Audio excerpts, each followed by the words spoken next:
My daughter looked me straight in the eyes, standing in the living room her father had built with his own hands, and said, "This house is mine now." For a moment, I couldn't breathe. I was 67 years old, widowed, and being ordered out of the only home I had left by the child I had once carried through these very halls.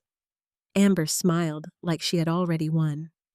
But the next morning, when we sat across from Samuel Bennett, my late husband's lawyer, he turned to her and calmly asked, "Why do you believe this house is yours?"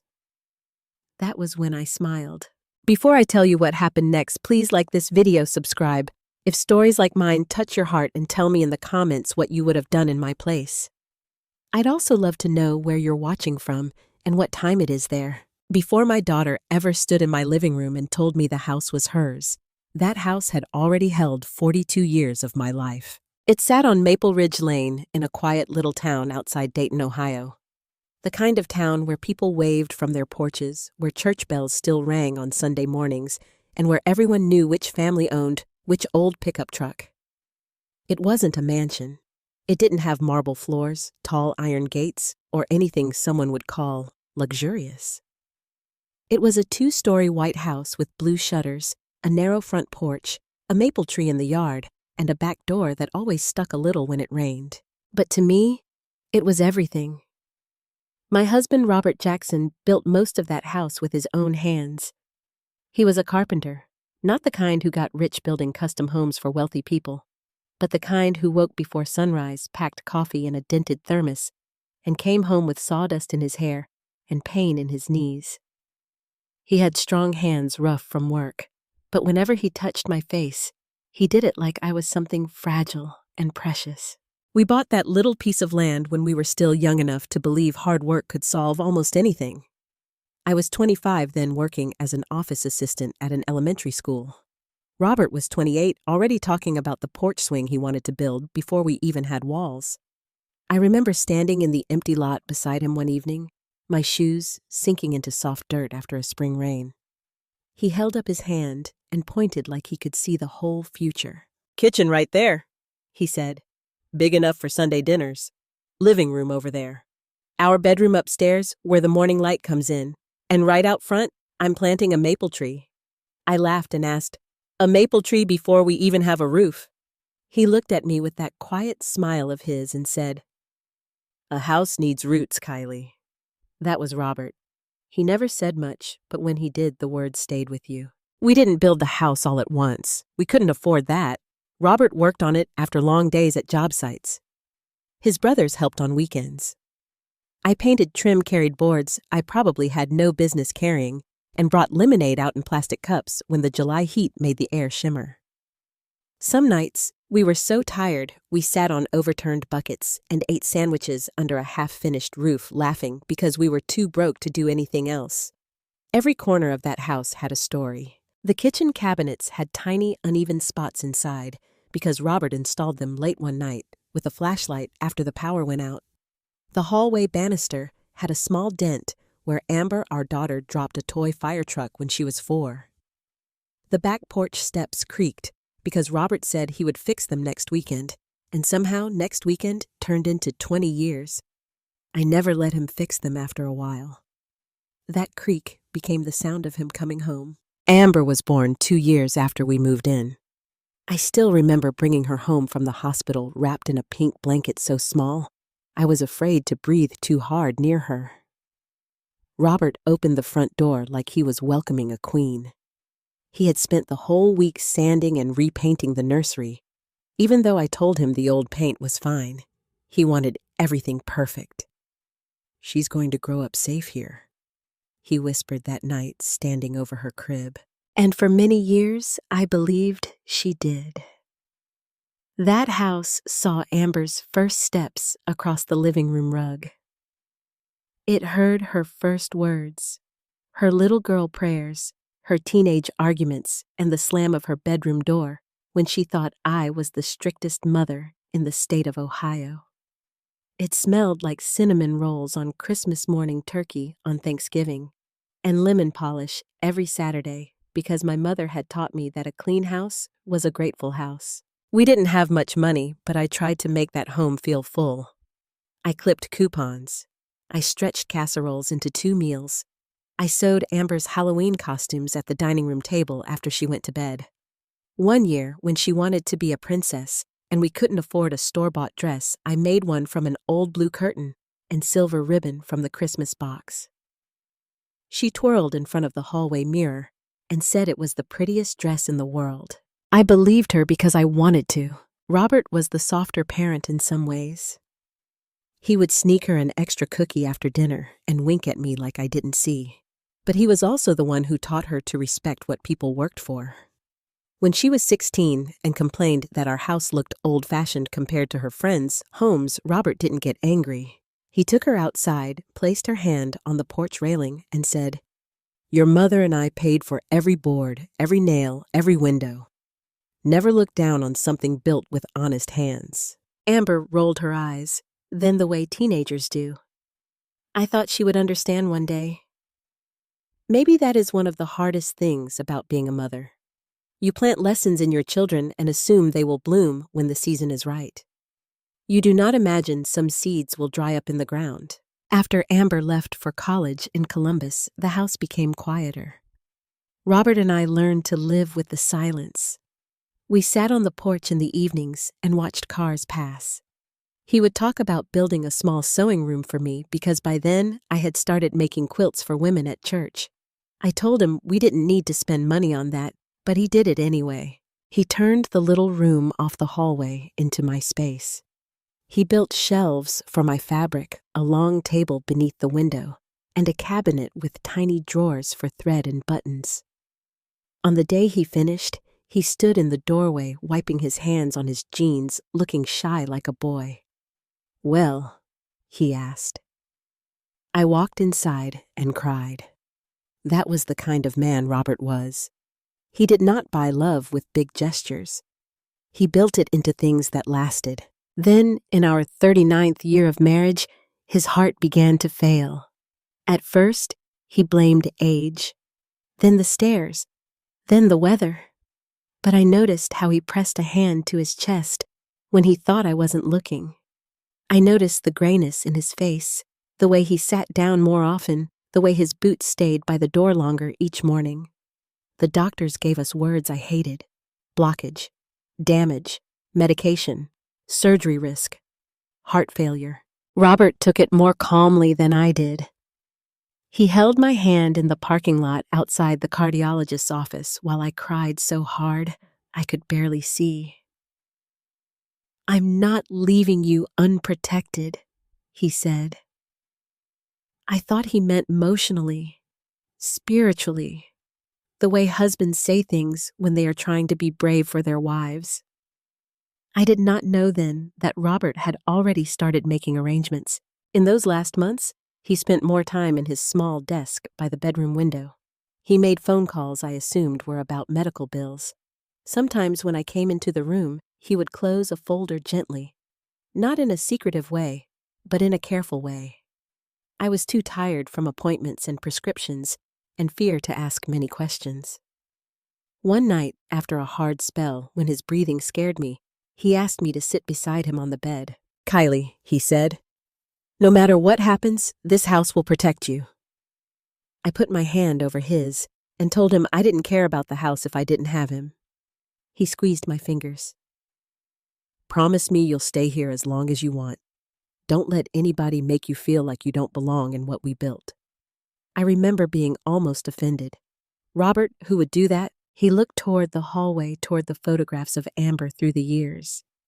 Her kindergarten picture, her high school graduation, her wedding photo. Then he looked back at me and said, "People change when money gets tight. Even people we love." I didn't want to hear that. A mother's heart has a way of refusing warnings about her own child. So I told him Amber loved me, that she was busy, that she had her own life, but deep down, she knew where home was. Robert did not argue. He only nodded, tired and sad. He passed away 3 weeks later in our bedroom with rain tapping softly against the window, and my hand holding his until his fingers went still. After the funeral, people told me I should sell the house. They said it was too big for one woman. Too much work. Too many memories. Maybe they meant well, but every time someone said it, I felt like they were asking me to bury Robert twice. So I stayed. I made coffee in our kitchen every morning. I sat on the porch at sunset. I kept his old work jacket hanging by the back door longer than I probably should have. Some evenings, when the wind moved through the maple tree, I could almost hear his voice telling me the gutters needed cleaning or that the tomatoes would do better with more sun. The house became my companion, my shelter, my last physical connection to the man who had loved me better than I knew how to ask for. And maybe that was why when Amber came back years later with soft words, tired eyes and open arms, I wanted so badly to believe she had come home for me. Not for the house, not for the deed, not for what Robert had left behind, for me. Looking back now, I think the first lie I believed was not one Amber told me. It was the one I told myself. Amber came back into my life on a Tuesday afternoon, the kind of ordinary day that does not warn you. It is about to become a turning point. I had just finished folding a basket of towels when my phone rang on the kitchen counter. Her name lit up the screen, and for a second, I simply stared at it. My daughter and I still spoke, but not the way mothers dream of speaking with their children. Our calls had become brief and polite over the years, squeezed between her errands, her work, her marriage, her busy life in Columbus. Sometimes weeks passed before I heard her voice. Sometimes months. So when I saw her name that day, my heart did what a mother's heart always does. It forgot every missed birthday call every holiday when she arrived late and left early every time she sounded impatient when I asked how she was doing. I answered too quickly. Amber. There was a pause. Then she said, Mama. She had not called me Mama in years. That one word opened a door inside me I thought I had locked. I sat down at the kitchen table because my knees suddenly felt weak. What's wrong, sweetheart? She sighed, and I could hear traffic in the background, the faint sound of a turn signal clicking. I didn't want to bother you with this. You're my daughter. You're never a bother. What's wrong, sweetheart? She sighed, and I could hear traffic in the background, the faint sound of a turn signal clicking. I didn't want to bother you with this. You're my daughter. You're never a bother. Another pause. Then her voice softened even more. Things have been hard. Mark's business has been slow, and the apartment we're renting has some water damage. They're saying repairs could take weeks, maybe longer. I pressed the phone closer to my ear. Are you safe? Yes, we're safe. It's just stressful. She gave a little laugh, but it sounded tired. I hate asking this. I really do. But would it be okay if Mark and I stayed with you for a little while?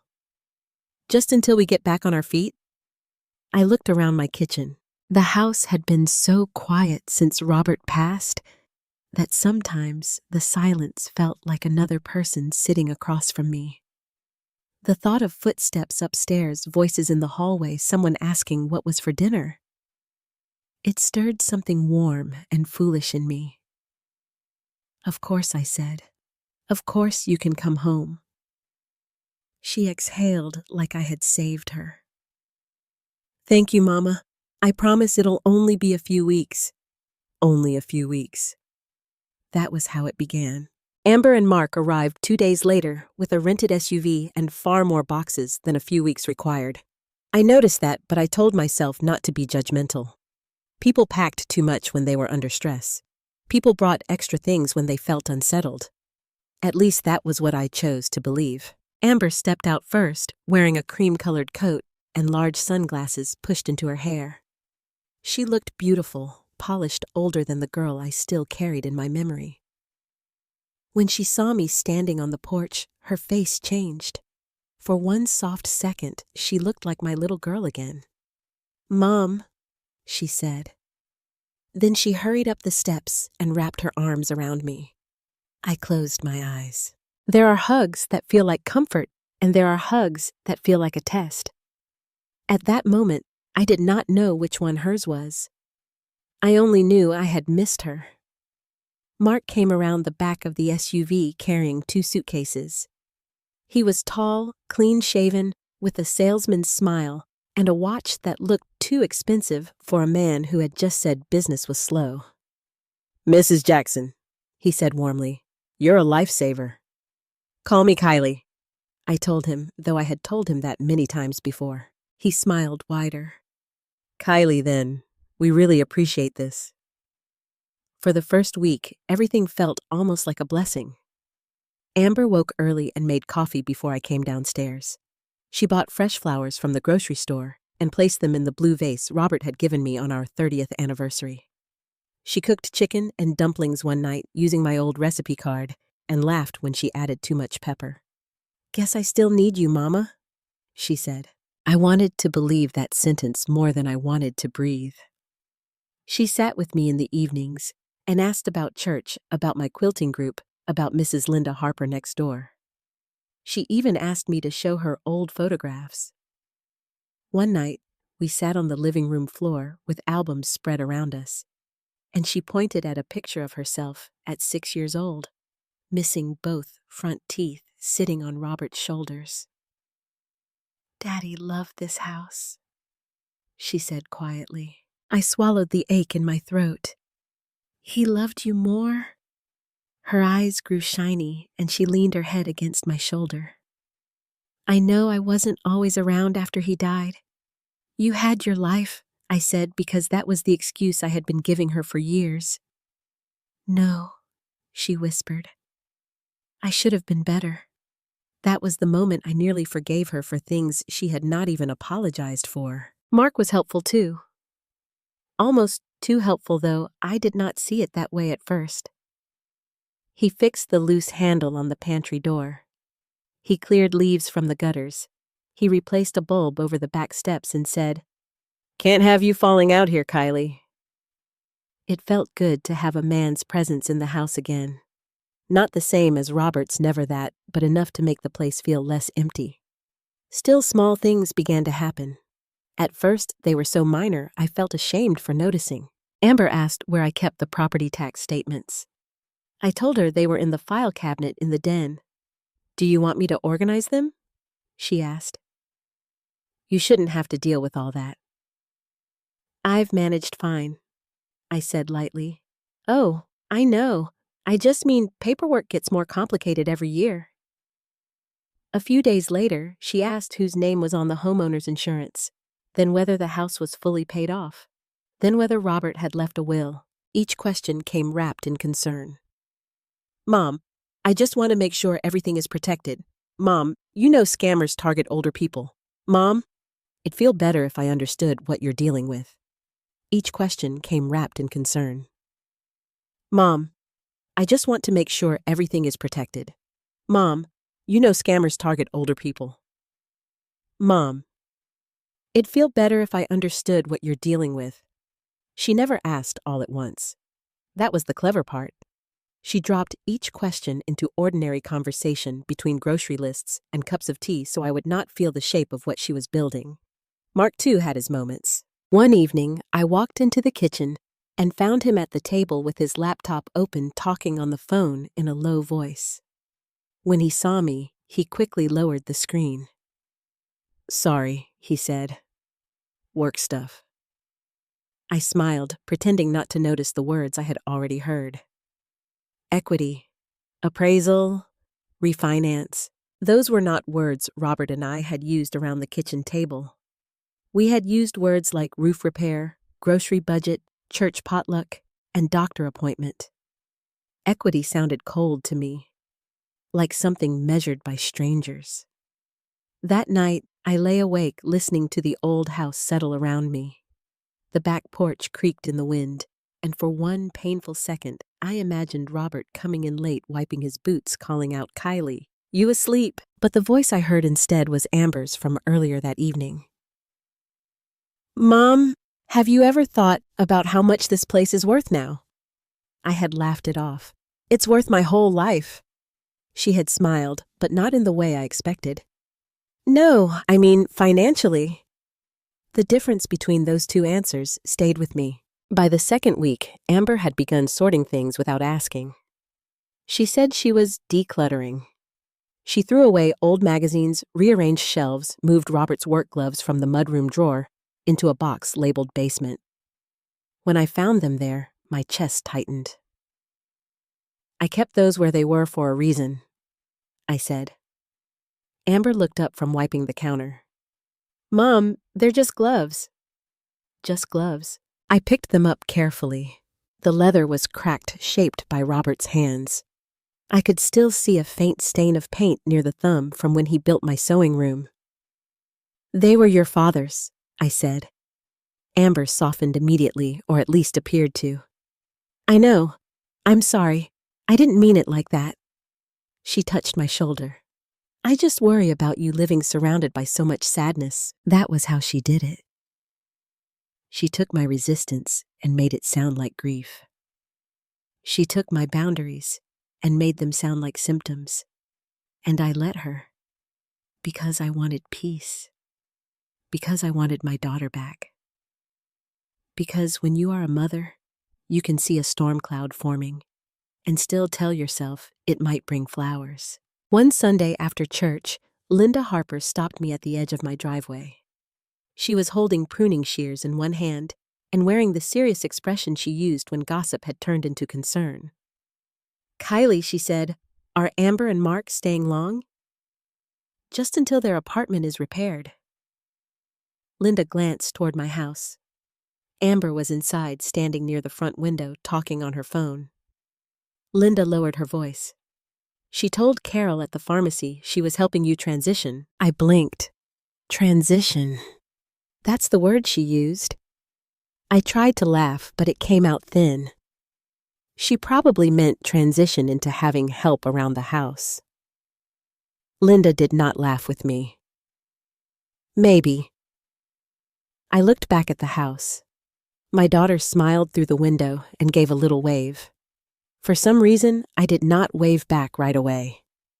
That evening, Amber came into the living room carrying a folder. Mom, she said gently, I was thinking, maybe we should sit down soon and talk about making things easier for you. What things? The house. The bills. Decisions. Nothing dramatic. She sat beside me on the sofa and placed her hand over mine. You've carried everything alone for too long. Her hand was warm.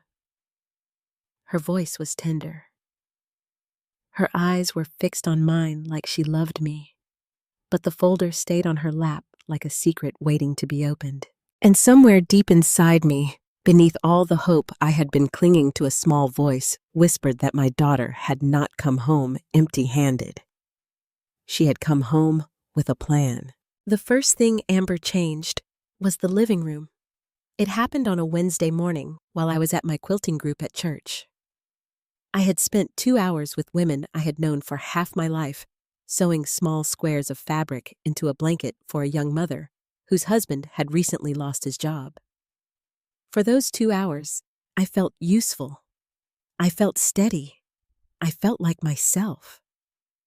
But when I came home, I stopped in the doorway with my purse still hanging from my arm. Robert's picture was gone. Not all of his pictures, just the one that mattered most.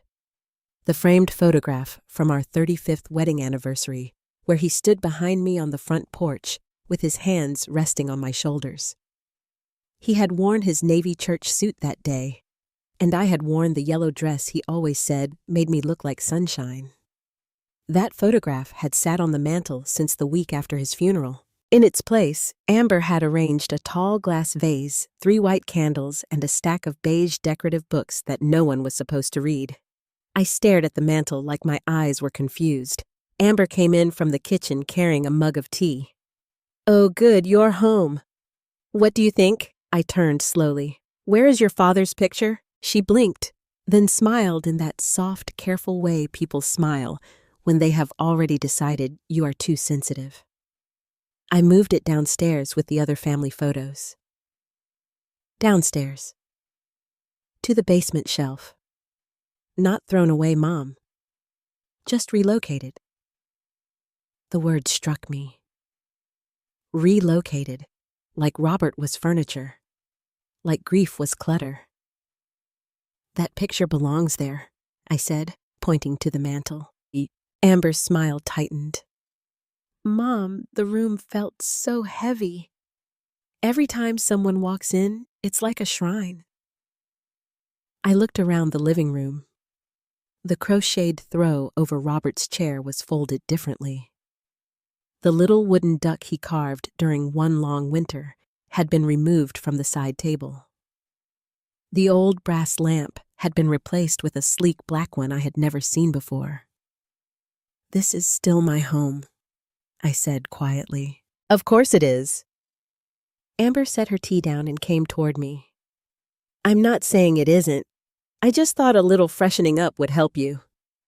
You've been living in the past for years. There it was again, that gentle accusation hidden inside concern. Living in the past. As if remembering my husband was an illness. As if the life we built had become something embarrassing. I wanted to tell her to put everything back. I wanted to march down to the basement, carry Robert's photograph upstairs, and place it exactly where it belonged. But Amber looked so pleased with herself, so certain she had done me a kindness that I swallowed my hurt.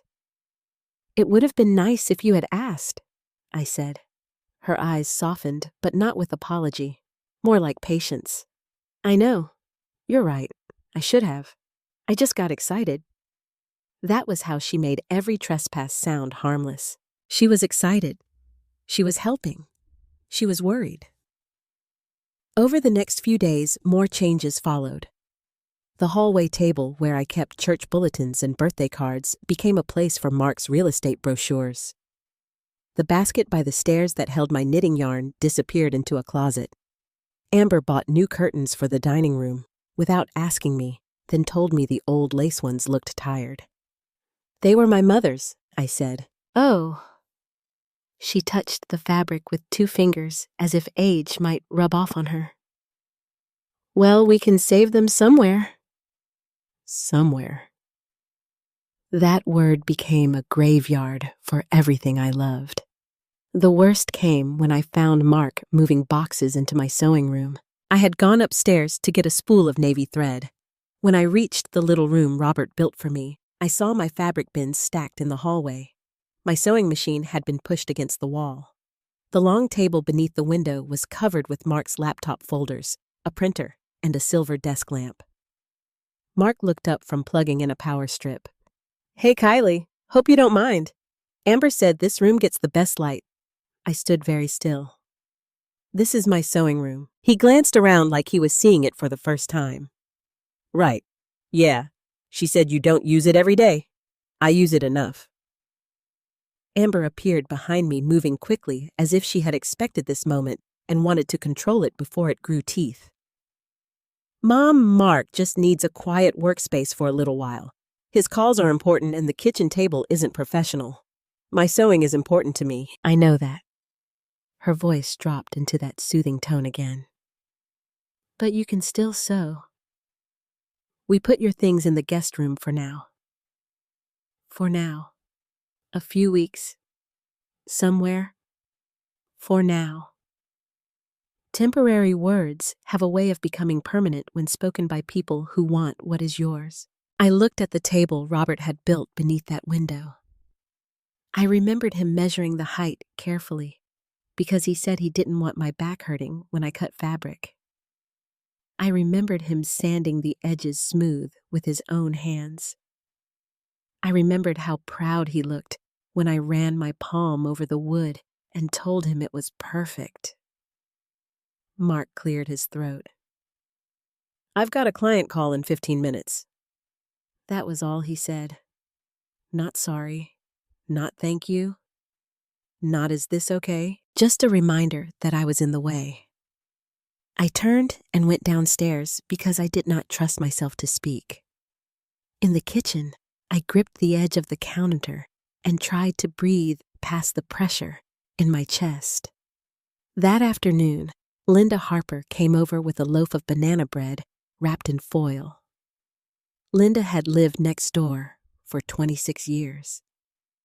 She knew the sound of my screen door, the shape of my grief, and the difference between me being quiet and me being wounded. She set the bread on the counter and looked toward the hallway.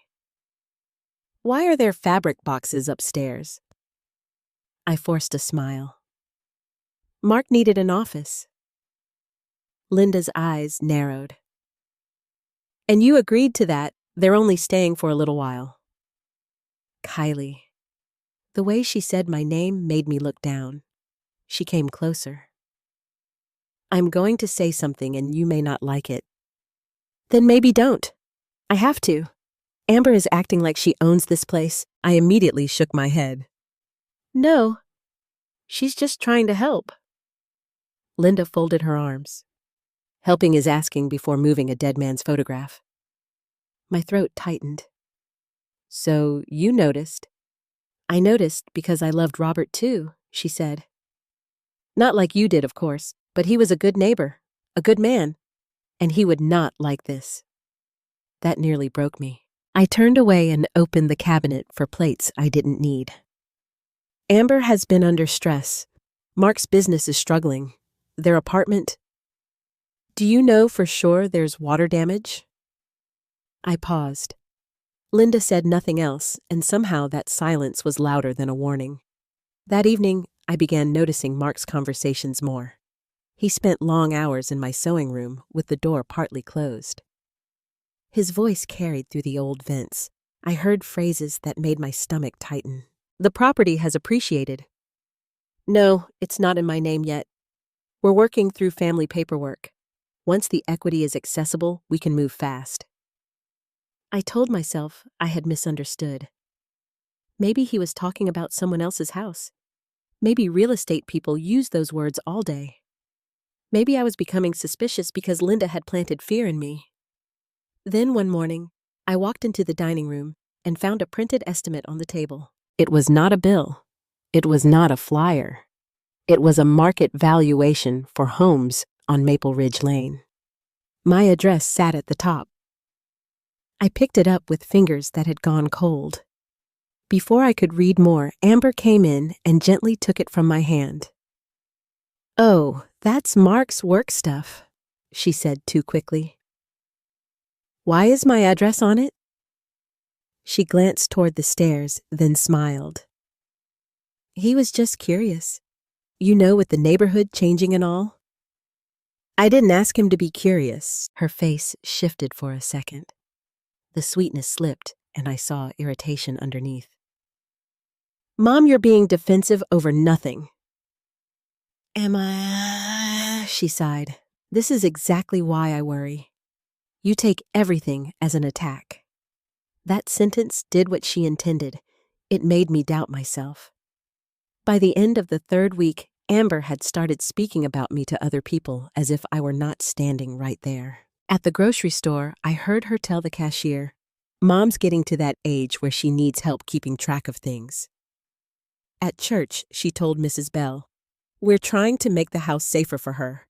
On the sidewalk one afternoon, I heard her say to a neighbor, "Eventually we'll have to make some decisions about what's best. We. Not I. Not Mom. We." Every time she said it, I felt my place in my own life grow smaller. Still, I defended her. To Linda, to myself, even to Robert when I stood alone in the kitchen at night and whispered toward the ceiling that maybe our daughter was just frightened. But one night, I passed the sewing room and heard Mark speaking sharply behind the door. "Amber, we don't have time to keep dancing around this. If we can't use this house as collateral, everything falls apart." I froze. Then Amber answered low and tense. "I'm working on her. She'll sign if I handle it right." My hand went to the wall. For a moment, the house seemed to tilt beneath me, because suddenly every moved photograph, every softened insult, Every question about taxes and insurance and paperwork became part of one clear, terrible picture. My daughter had not been helping me manage my home. She had been preparing to take it. The folder appeared on my kitchen table the following Monday morning. Amber placed it there beside my coffee cup, as if it were nothing more than a grocery list or a church bulletin. The folder was pale blue, the kind you buy in packs of 10 at an office supply store.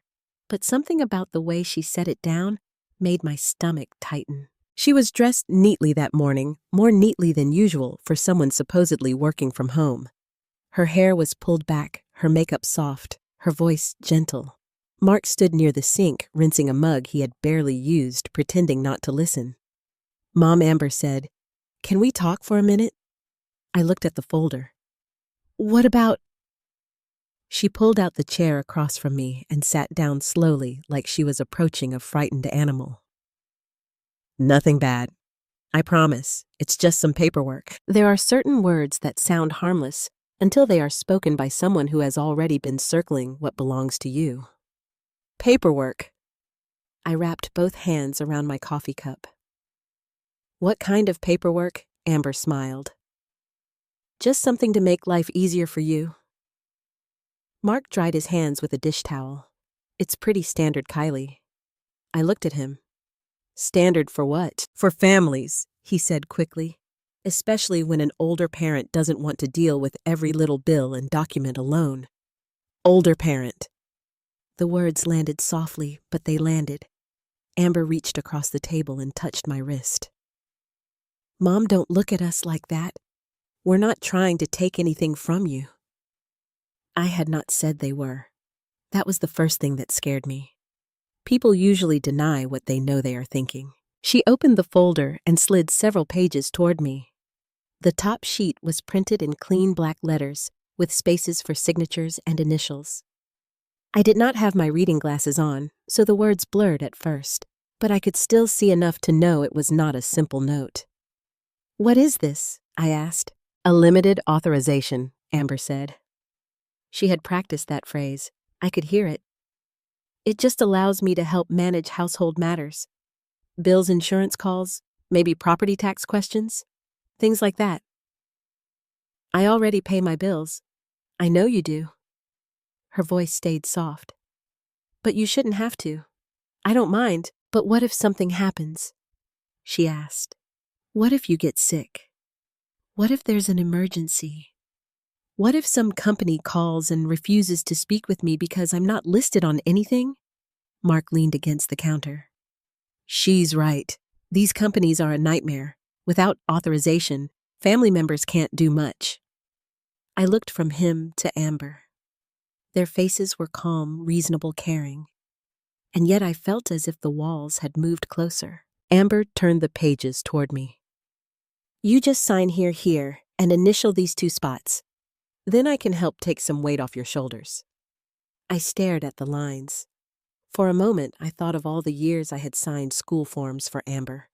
Permission slips, medical forms, college financial aid paperwork, apartment guarantor documents, wedding checks.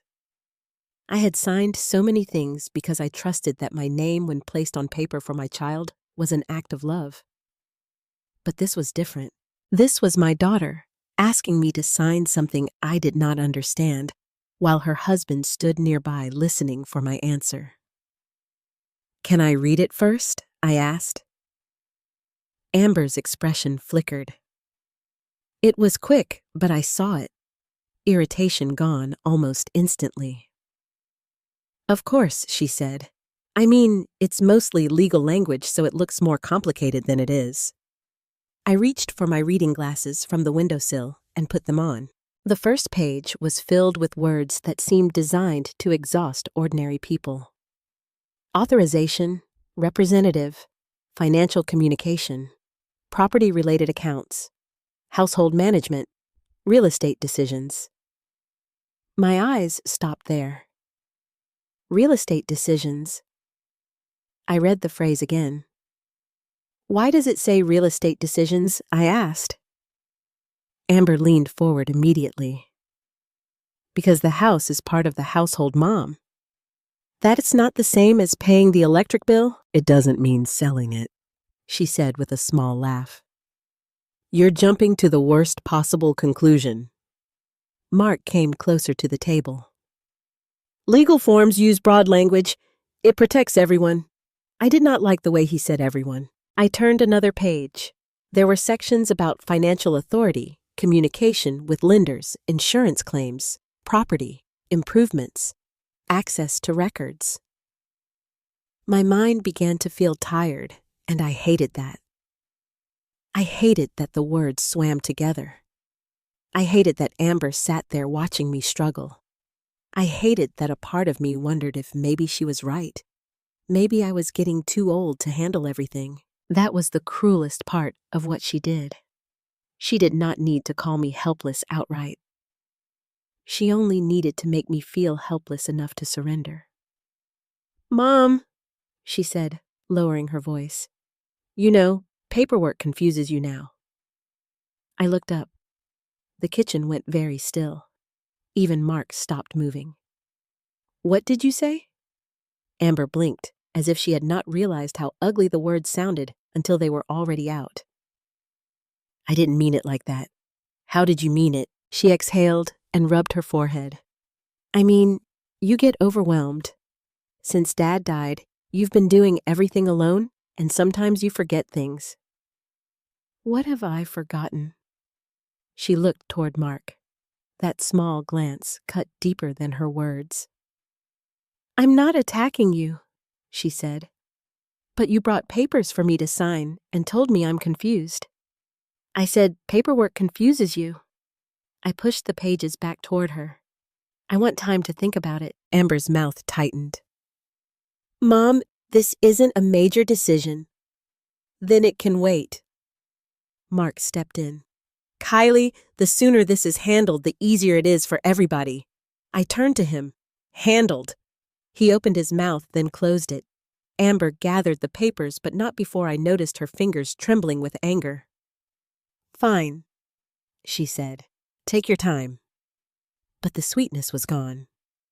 For the rest of the day, she barely spoke to me. She moved through the house with sharp little sounds, cabinets closing too hard, footsteps heavier than necessary. A spoon dropped into the sink. Mark stayed upstairs in my sewing room with the door shut. I heard his voice, once low and tense, but not the words. I carried laundry from room to room, just to keep my hands busy. Inside, I was shaking. That evening, after Amber and Mark went out to pick up dinner, I did something I had not done in months. I went into my bedroom closet, got down on my knees, and pulled Robert's old wooden box from the back shelf. He had made that box before we were married. Dark walnut brass hinges, a small scratch on the lid from one of Amber's toy bracelets. For years it held important papers: our marriage certificate, Amber's birth certificate, insurance documents, the deed to the house, old tax records and letters Robert wrote to me when we were young. After he died, I could barely touch it.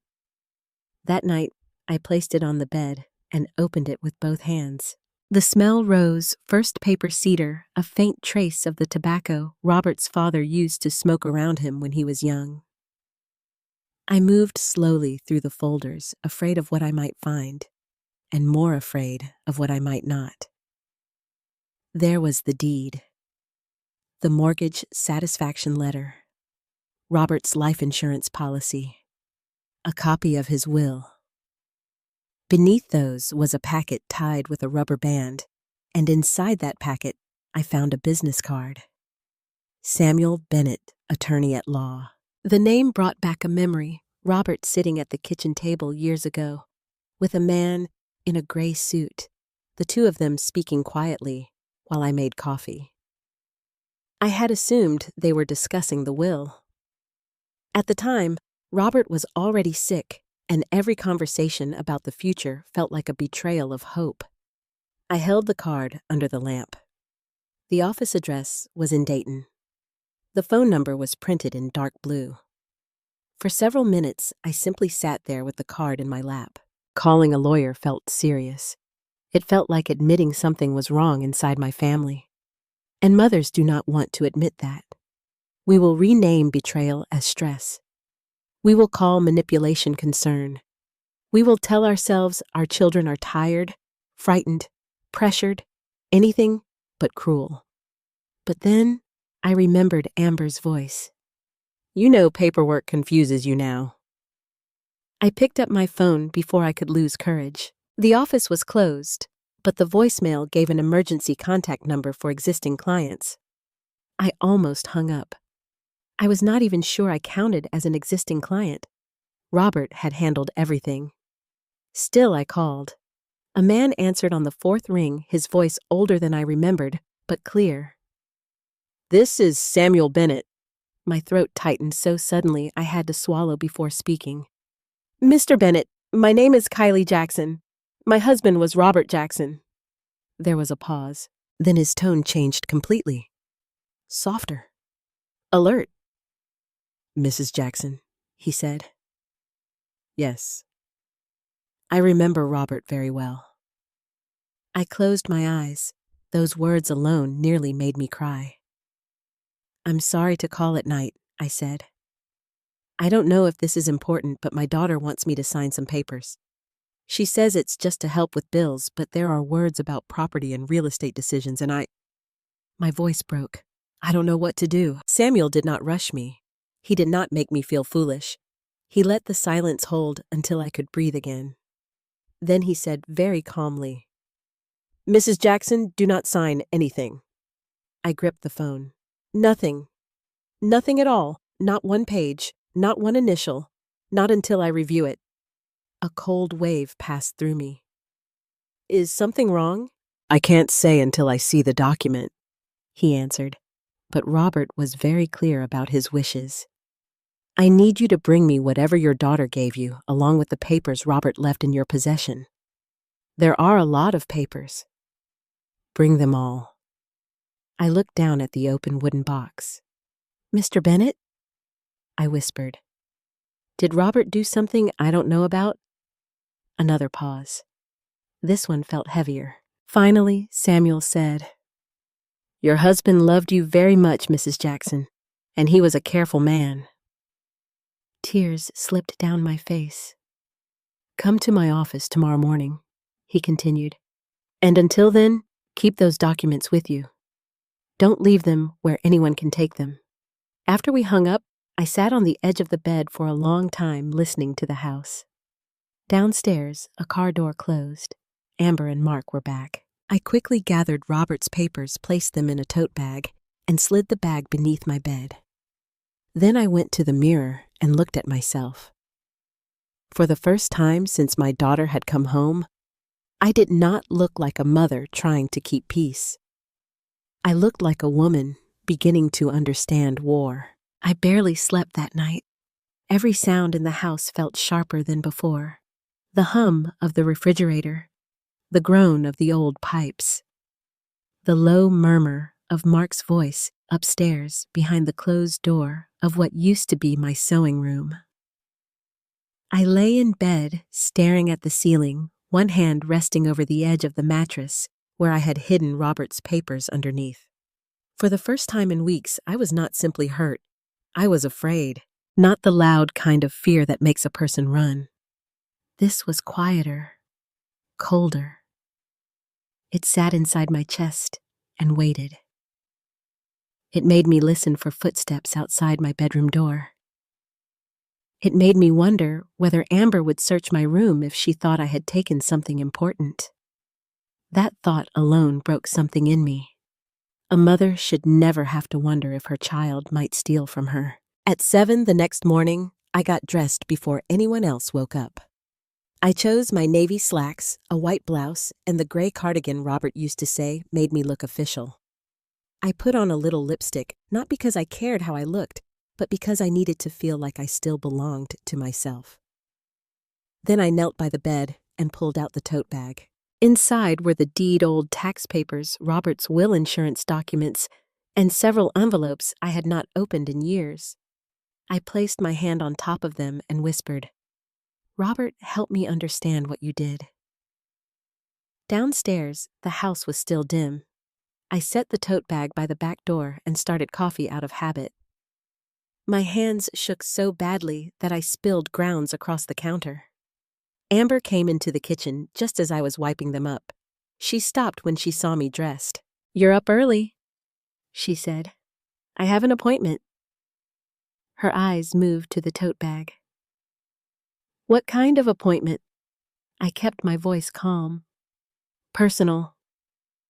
That word hung between us. For a second, I saw the mask slip. Her eyes narrowed just slightly. Then she smiled. "With who?" "With someone in Dayton." "Mom, you don't drive into Dayton by yourself much anymore." "I can still drive to Dayton." "I didn't say you couldn't." She leaned against the doorway, studying me. "Is this about the paperwork?" I folded the dish towel carefully and placed it beside the sink. "I told you I wanted time, and now you're taking documents somewhere." I looked at her, then really looked. My beautiful daughter, the child whose fever I had cooled with wet cloths. The girl whose school lunches I packed, the young woman whose wedding bouquet I helped arrange. She stood in my kitchen like a stranger guarding a door. "I'm going out, Amber," I said. "I'll be back later." Her jaw tightened. "You could have just talked to me." I tried. I picked up the tote bag and walked out before she could answer. Samuel Bennett's office was in an old brick building on a quiet street in Dayton above a small accounting firm and beside a bakery that smelled of warm sugar and coffee. I had been there once before with Robert, though the memory was blurry. Back then, I had been too focused on the tremor in Robert's hands, the grayness in his face, the fear of losing him. Now I sat in the same waiting room alone, holding a tote bag full of papers that suddenly felt heavier than bricks. Samuel came out himself. He was older than I remembered, with silver hair and deep lines around his mouth, but his eyes were kind. When he saw me, he did not offer the bright, empty smile professionals sometimes use. He looked at me as if he understood this was not just a legal matter. "Mrs. Jackson," he said, extending his hand. "Kylie, if I may." I nodded. "Robert always called you Sam." A shadow of grief crossed his face. Robert was a good man. Those 5 words nearly undid me. He led me into his office. The room smelled like leather paper and old wood. Shelves of legal books lined one wall. A framed photograph of his family sat on his desk. He gestured for me to sit, then waited while I placed Robert's papers in front of him. "I brought everything I could find," I said. That was wise. He began sorting through the documents carefully, not rushing, not making me feel foolish. Deed, mortgage release, will, insurance, tax records. Then he stopped at a thick envelope I did not recognize. The envelope was cream-colored, sealed once, but opened long ago. Across the front in Robert's handwriting were the words, "For Kylie, if anyone ever pressures you." My breath caught. "I didn't see that," I whispered. Samuel looked at me gently. "Robert asked me to place a copy with your personal papers. He hoped you would never need it." My fingers trembled as he opened the envelope. Inside was a letter and a set of legal documents bound together with a metal clip. Samuel handed me the letter first. I knew Robert's handwriting the way I knew my own reflection. Strong, slightly slanted darker where he pressed the pen too hard. "My dear Kylie, if you are reading this because someone is making you feel confused, guilty, or afraid about our home, I need you to remember something. This house is not a burden you owe to anyone. It is your shelter. It is the life we built. You have the right to stay there for as long as you choose. Do not sign anything because someone tells you love requires it. Do not leave because someone says you are too old to decide. And do not believe anyone who treats your kindness like weakness. I tried to prepare things so you would be protected even if I am not there to stand beside you.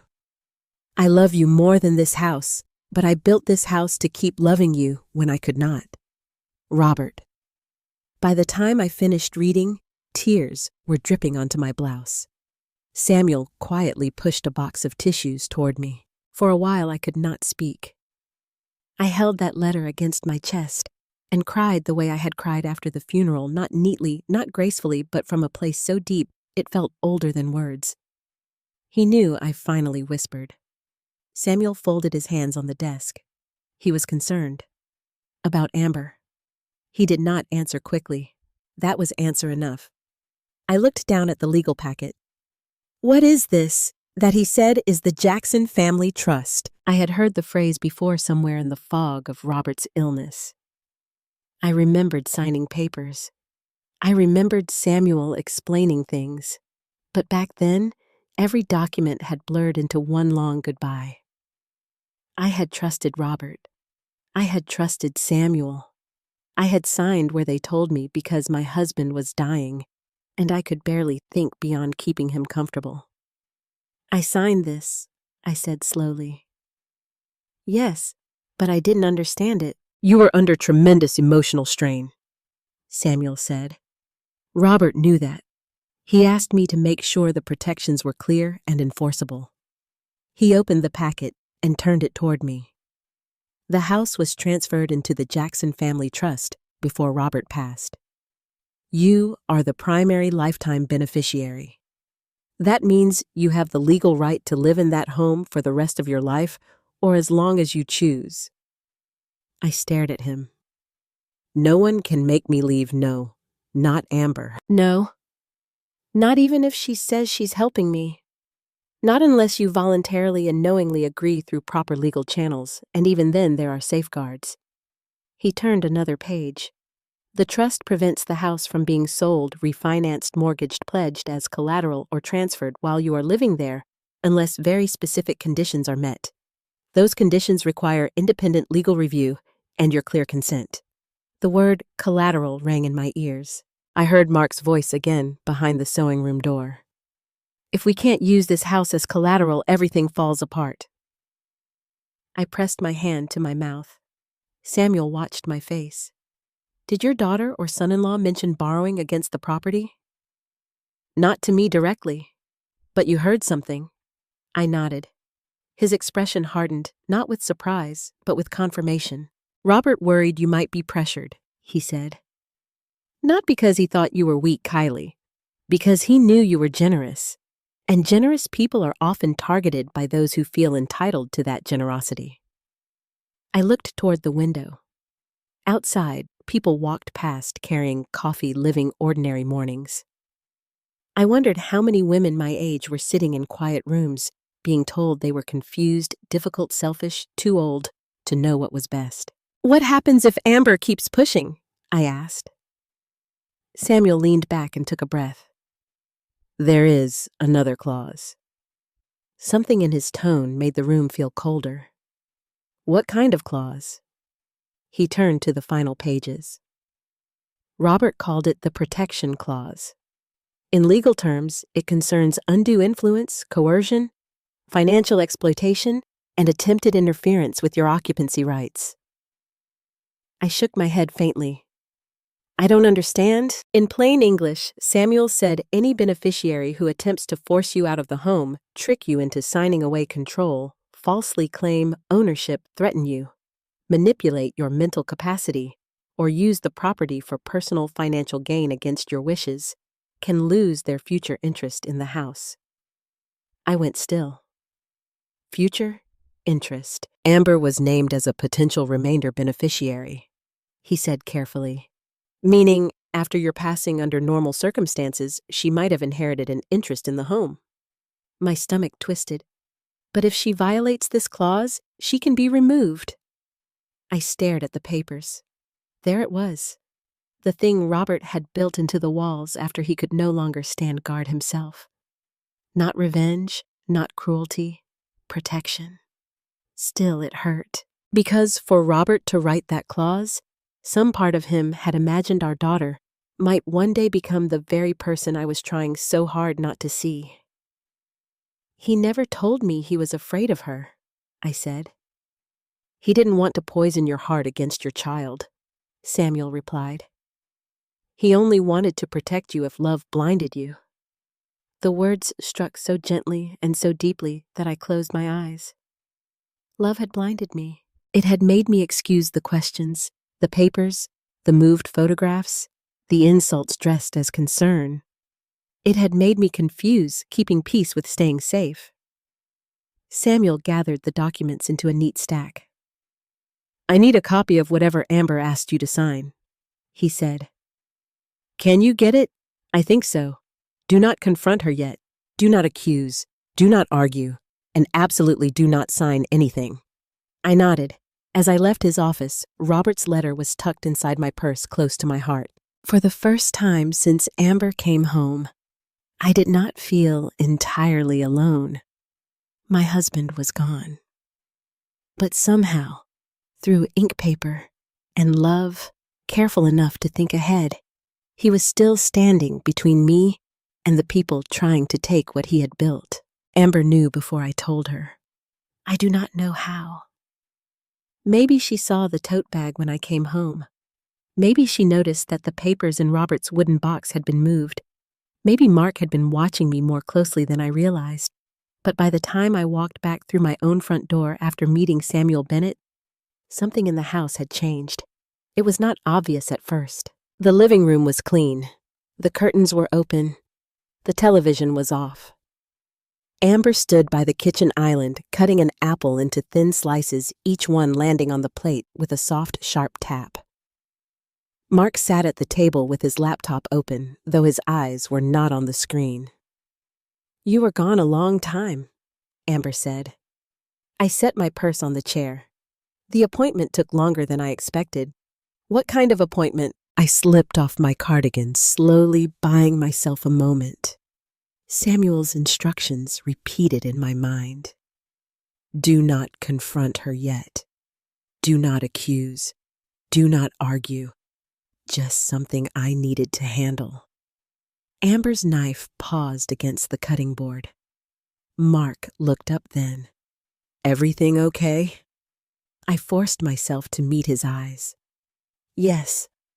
Amber smiled, but it was not the smile she had worn when she first arrived at my door. That smile had been warm honey. This one was glass.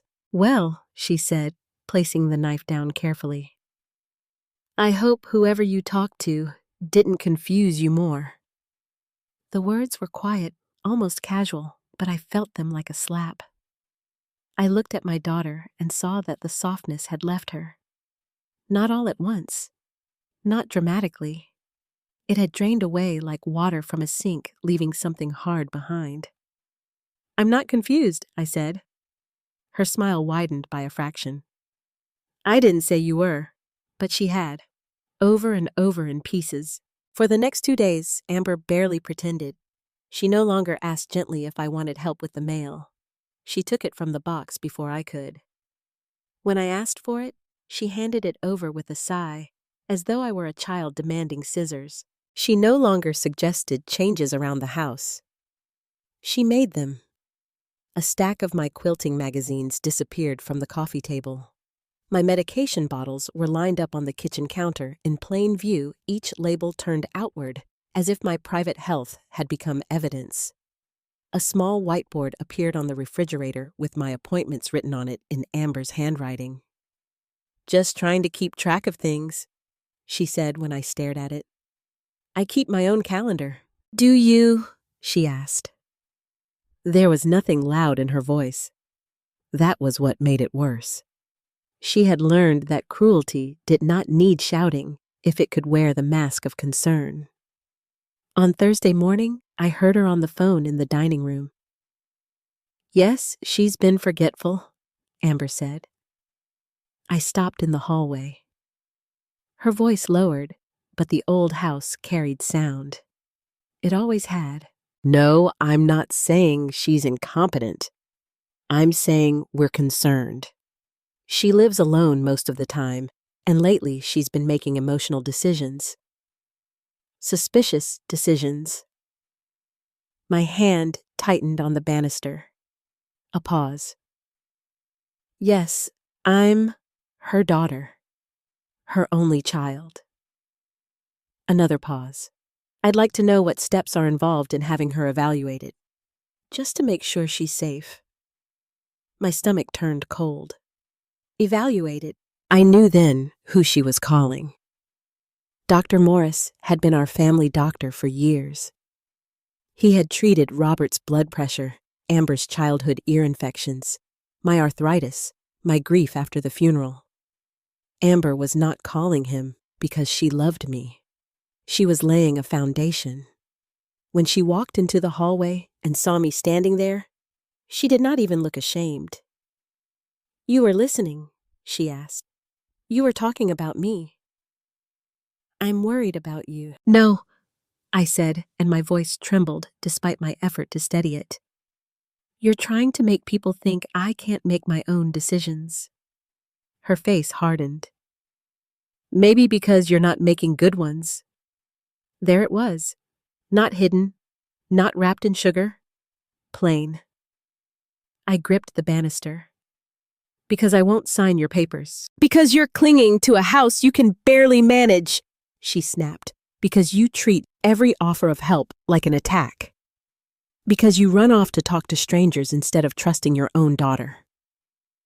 Samuel Bennett is not a stranger. He was your father's lawyer. Amber's eyes flashed. "So that's where you went." The room went quiet. I had made a mistake. Mark appeared in the doorway behind her, his expression alert. "You met with a lawyer?" I thought of Samuel's warning. Do not argue. "I met with someone who knew your father's wishes," I said. Amber gave a bitter laugh. "Daddy's wishes. Of course. That's what this is really about. You've turned him into a saint, and now nobody alive is allowed to need anything from you." I felt the words pierce somewhere tender. "Don't talk about your father that way." "Why not?" she said. "He's been gone for years, Mom. Years. And you still act like every chair, every dusty photograph, every creaky step is sacred. Meanwhile, your living daughter is struggling." I stared at her. "You didn't come to me as a daughter struggling. You came to me with documents. I came to help you. You came to help yourself." For 1 second, Amber looked almost shocked, as if she had never expected me to say the truth out loud. Then Mark stepped forward.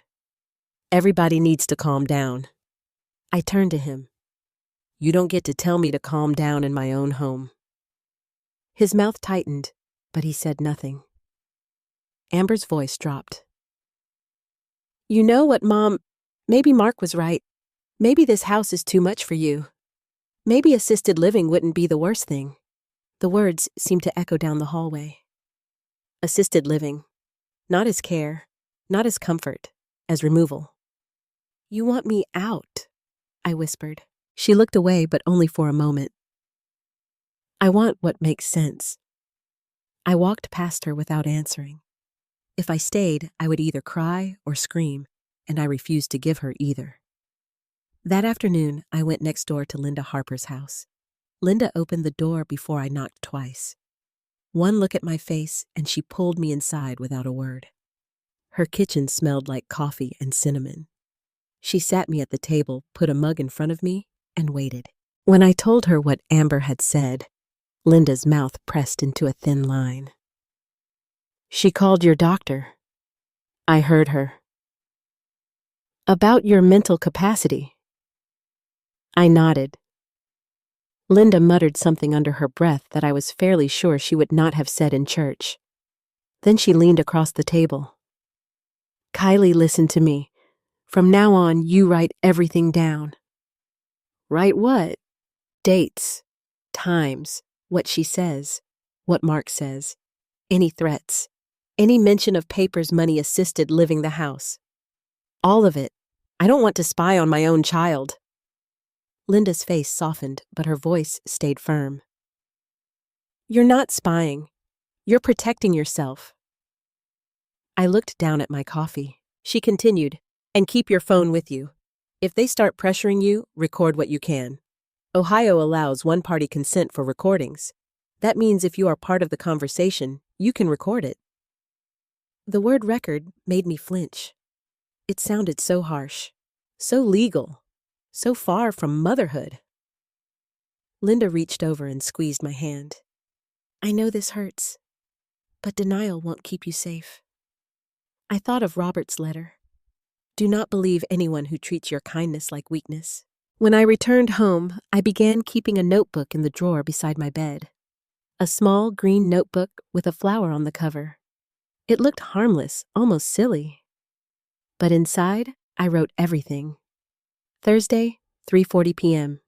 Amber said assisted living might make sense. Friday, 8:15 a.m.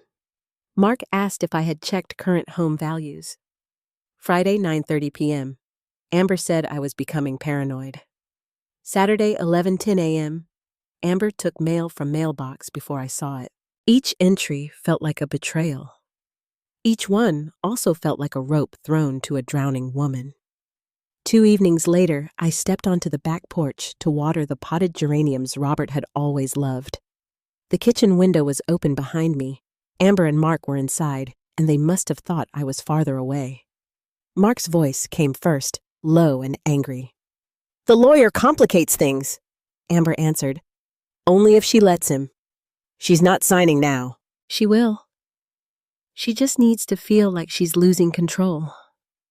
I froze, the watering can tilted in my hand. Mark said, We can't wait forever. Amber's voice sharpened. I know that. Once she's out, the house is ours. My hand moved slowly to the pocket of my cardigan. My phone was there. With my thumb shaking so badly I nearly dropped it, I opened the recorder app Linda had shown me and pressed the red button. Inside, Mark said, And if she refuses, Amber answered cold as winter glass. Then we make everyone believe she shouldn't be making decisions at all. The geraniums overflowed with water onto the porch boards. I stood outside my own kitchen, recording my daughter planning how to take my home and my voice away from me. And for the first time, I understood that love would not save me from Amber. Evidence would. My 68th birthday fell on a Sunday that year. I had not expected much. At my age, birthdays become quieter things. A card from church. A phone call from someone who remembers. Maybe a slice of cake after dinner if there is someone around to share it with. Since Robert had passed, I had learned not to make too much noise around days that used to feel joyful. But that morning, Amber came downstairs wearing a bright smile and carrying a grocery bag filled with decorations. Happy birthday, Mama, she said, kissing my cheek. For one confusing second, I let myself feel happy. She had not called me Mama much lately. Not since the folder. Not since she discovered I had met with Samuel Bennett. Most of her words had become clipped careful and cold. But that morning, she tied a pale yellow ribbon around the banister and placed a vase of fresh tulips on the dining room table. We're having dinner tonight, she announced. Dinner? Your birthday dinner. I invited a few people. My hands paused over the coffee pot. Who? Just family. Aunt Marlene, Cousin Joyce. Pastor Dan and his wife Linda from next door, and Emily's coming down from her dad's place for the evening. The mention of my granddaughter softened me immediately. Emily Caldwell was 16, tall and quiet, with Amber's eyes, but Robert's thoughtful way of watching before speaking. Since Amber and Mark had moved in, Emily had only visited twice because she split time between her mother and her father from Amber's first marriage. I missed her more than I admitted. She had always been gentle with me, the kind of child who noticed when your hands were full and opened the door without being asked. I didn't know Emily was coming, I said. Amber smiled. I thought it would cheer you up. Cheer me up. The phrase should have warned me. Still, I spent the afternoon cooking beside her, like we were mother and daughter again. I made mashed potatoes. Amber seasoned the roast. Mark brought in a sheet cake from the bakery with yellow roses piped along the edges. For a few hours, the house smelled like family instead of tension. I put on my lavender dress, the one Robert had always liked, and pinned a small silver brooch near my shoulder. When I came downstairs, Linda Harper was already in the living room holding a gift bag. She looked me over and smiled. "Kylie Jackson, you look beautiful. Don't start," I said, embarrassed. "I mean it."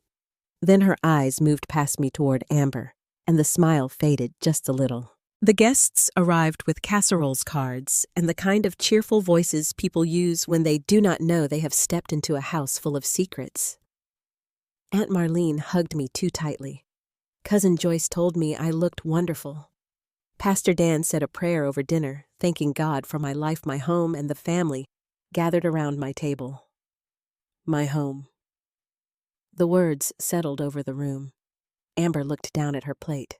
For the first part of dinner, everything stayed pleasant. People talked about church repairs, grocery prices, Emily's school play, and how strange Ohio weather had become. I laughed when I was supposed to. I accepted compliments on the roast. I watched Emily across the table, noticing how often she glanced between her mother and me. After cake, Amber stood and tapped her fork gently against her glass. The room quieted. I thought she was going to make a toast. She smiled at everyone, then looked at me with eyes too bright to be natural. "I just want to say how grateful I am that we could all be here for Mom tonight," she began. "She has spent so many years taking care of everyone else, and I think now it's time we all start taking care of her." A few people murmured agreement. My stomach tightened. Amber continued. "These last few weeks have really opened my eyes to how much she's been handling alone. Bills, maintenance, appointments, the house. It's a lot for one person." Linda shifted in her chair. I set my fork down. Amber placed a hand over her chest. "And I know Mom is independent. We all admire that. But independence can become dangerous when someone refuses help." The room went still in a different way. Aunt Marlene looked at me with concern. Pastor Dan's wife folded her hands. Mark sat beside Amber, nodding slowly like a man listening to a presentation he had helped prepare. "Amber," I said quietly. She kept going. "I don't want to embarrass her, but as her daughter, I have to be honest. There have been moments lately when Mom seemed overwhelmed, forgetful, suspicious of people who love her. And I think it's time we have a family conversation about what is best." Heat rose into my face. A family conversation. On my birthday. At my table. In the house my husband built. "What are you doing?" I whispered. "Amber turned to you doing," I whispered. Amber turned to me with practiced sorrow. "I'm trying to help you." "No," Linda said sharply from the other end of the table. "You're putting her on display." Mark leaned forward. "Linda Dathao, with respect, this is a family matter. Me, with practiced sorrow." "I'm trying to help you." "No," Linda said sharply from the other end of the table. "You're putting her on display." Mark leaned forward. "Linda, with respect, this is a family matter." Linda's eyes narrowed. "Then why invite half the neighborhood?" A silence fell so hard I could hear the dining room clock ticking. Amber's cheeks flushed, but she recovered quickly. "Because Mom respects all of you. Maybe she'll hear concern better from people she trusts." I looked around the table. Faces that had been warm minutes earlier now looked uncertain. That was the cruelty of it. Amber had not shouted. She had not cursed. She had used concern like a net and thrown it over me in front of witnesses. Aunt Marlene cleared her throat. "Kylie, honey, maybe Amber just wants to make sure you're safe." "I am safe," I said. Amber's voice softened.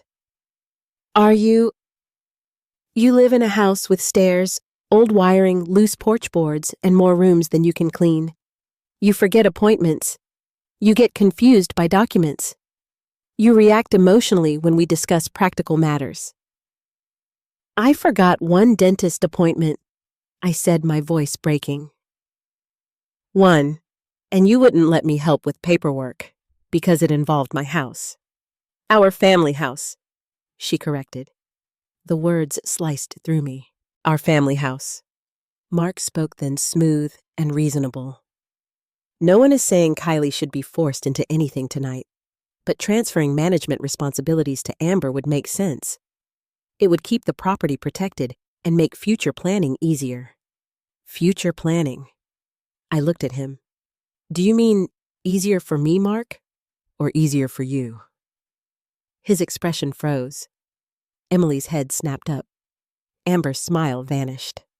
Mom. No, I said, trembling now. You brought these people here to pressure me. On my birthday. That is not fair. You told them I'm co-infused because you're acting confused. No, I said, trembling now. You brought these people here to pressure me. On my birthday. That is not fair. You told them I'm confused because you're acting confused. Linda stood. That's enough. But the damage had already been done. I felt every eye in the room. I felt old, small, cornered. It was as if Amber had taken all the private little humiliations from the past weeks and arranged them in the center of the table beside my birthday cake.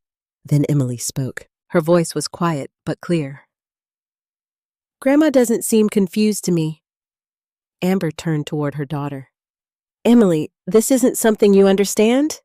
Emily's face went pale, but she did not look away. I understand you're making her cry. And only then did I realize tears were running down my cheeks. The room changed after that. Pastor Dan gently suggested, everyone give me some space. Aunt Marlene suddenly found her coat. Cousin Joyce hugged me with awkward sympathy. One by one, people left carrying their untouched coffee cups and uncomfortable silence with them. Linda stayed until the end. Before she left, she held both my hands and whispered, write this down tonight. I nodded. After the front door closed behind her, I went to the kitchen to rinse plates because I needed to do something ordinary with my hands. Amber followed me. You made me look cruel, she said. I turned slowly. I made you look cruel. You humiliated me in front of everyone. A laugh escaped me, but there was no humor in it. Amber, you stood in my dining room and told people I wasn't capable of managing my own life. I told the truth. No, I said. You told a version that served you. Her eyes flashed. You're impossible. She walked out before I could answer. A few minutes later, I heard voices in the kitchen hallway. Amber heard voices in the kitchen hallway. Amber and Mark thought I was still at the sink, but Emily had gone to get her jacket from the small mudroom near the back door. She heard them too. Mark's voice was harsh. That was a disaster. And Mark thought I was still at the sink, but Emily had gone to get her jacket from the small mudroom near the back door. She heard them too. Mark's voice was harsh.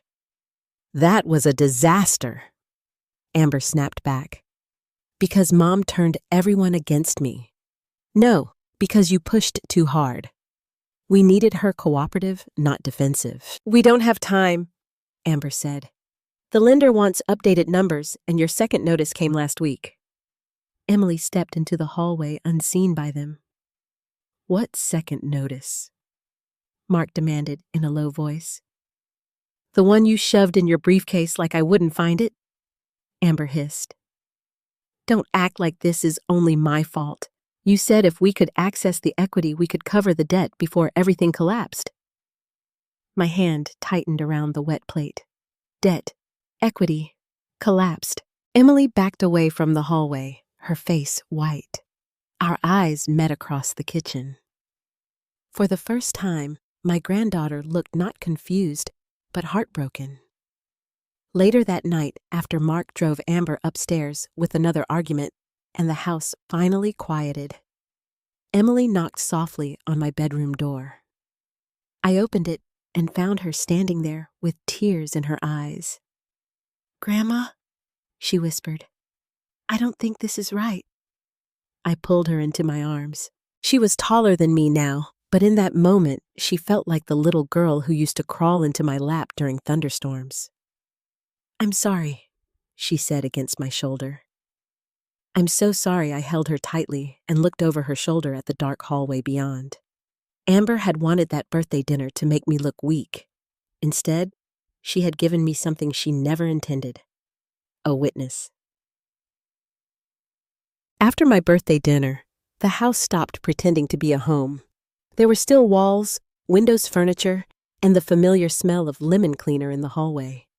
The maple tree still brushed against the upstairs window when the wind blew. The porch still creaked in the same place Robert never fixed. But something living had gone out of the rooms. Amber and Mark moved through the house like people waiting for a storm they had caused. They spoke in short, clipped sentences. Sometimes they stopped talking when I entered a room.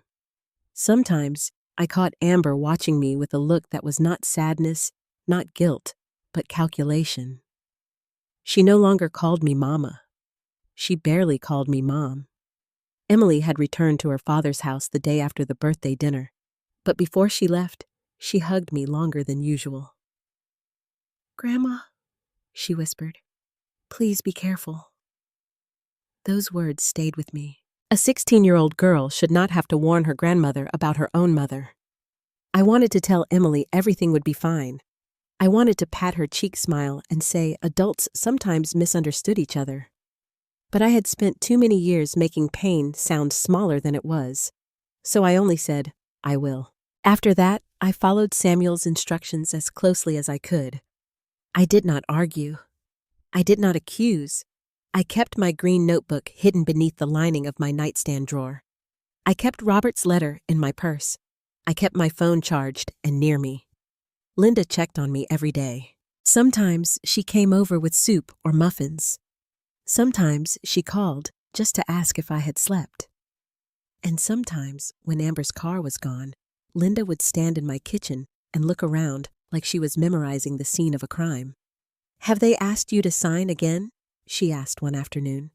Not directly. Linda heard the hesitation. "What does directly mean?"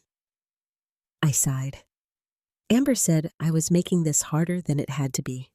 Mark said delays have consequences. Linda's eyes hardened. "Write it down." I did. Good. I hated that word, good. As if any of this could be good. As if documenting my daughter's cruelty was some kind of progress. But deep down, I knew Linda was right. The truth only helped if it could survive being challenged. That Sunday morning, I went to church alone. Amber had stopped pretending to join me. Mark said he had work calls. I did not ask what kind of calls happened on Sunday morning. I put on my dark green dress, the one with pearl buttons, and drove myself to First Methodist with my Bible on the passenger seat. The sermon was about endurance. Pastor Dan spoke from Galatians about not growing weary in doing good. I sat in the third pew, the same place Robert and I had sat for years, and tried not to cry. My hands rested in my lap, fingers twisted together, while the choir sang softly behind him. For 1 hour, I felt almost safe. No folders, no accusations, no whispered conversations about equity or assisted living.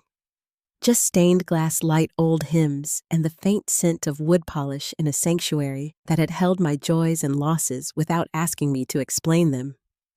After the service, several women stopped me. Aunt Marlene called to say she was sorry if the birthday dinner had upset me. Mrs. Bell squeezed my hand and said, "You know, Kylie, you seem just fine to me." I understood what she meant, and I understood why it hurt. People were already measuring my mind because Amber had told them to. Linda walked me to my car. "I don't like you going back there alone," she said.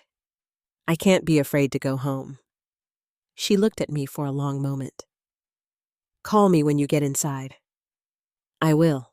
On the way home, I stopped at Miller's Market and bought a small carton of milk, a bag of apples, and a rotisserie chicken I thought might make dinner easier.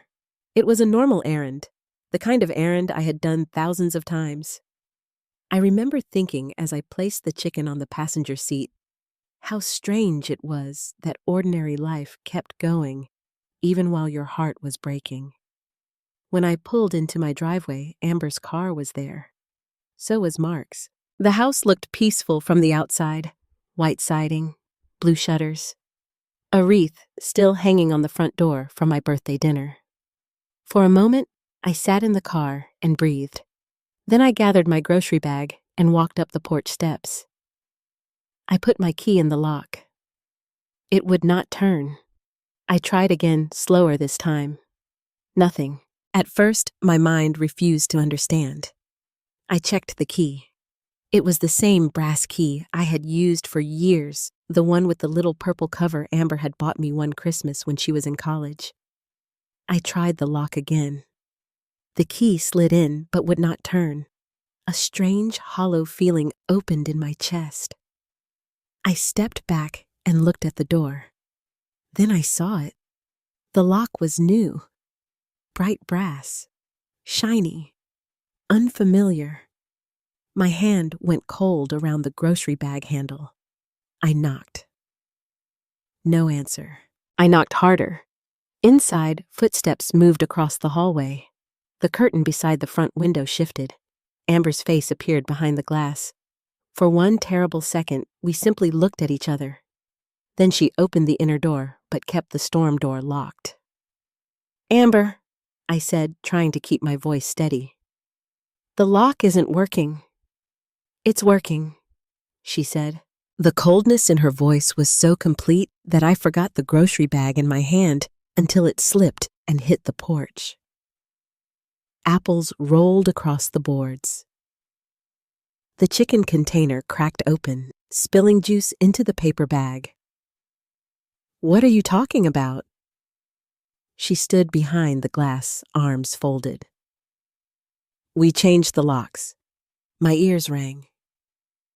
You changed the locks on my house. Her face tightened. This had to happen, Mom. I stepped closer. Open the door. No. The word was flat. Final. Behind her, Mark appeared in the hallway. He did not come close to the door.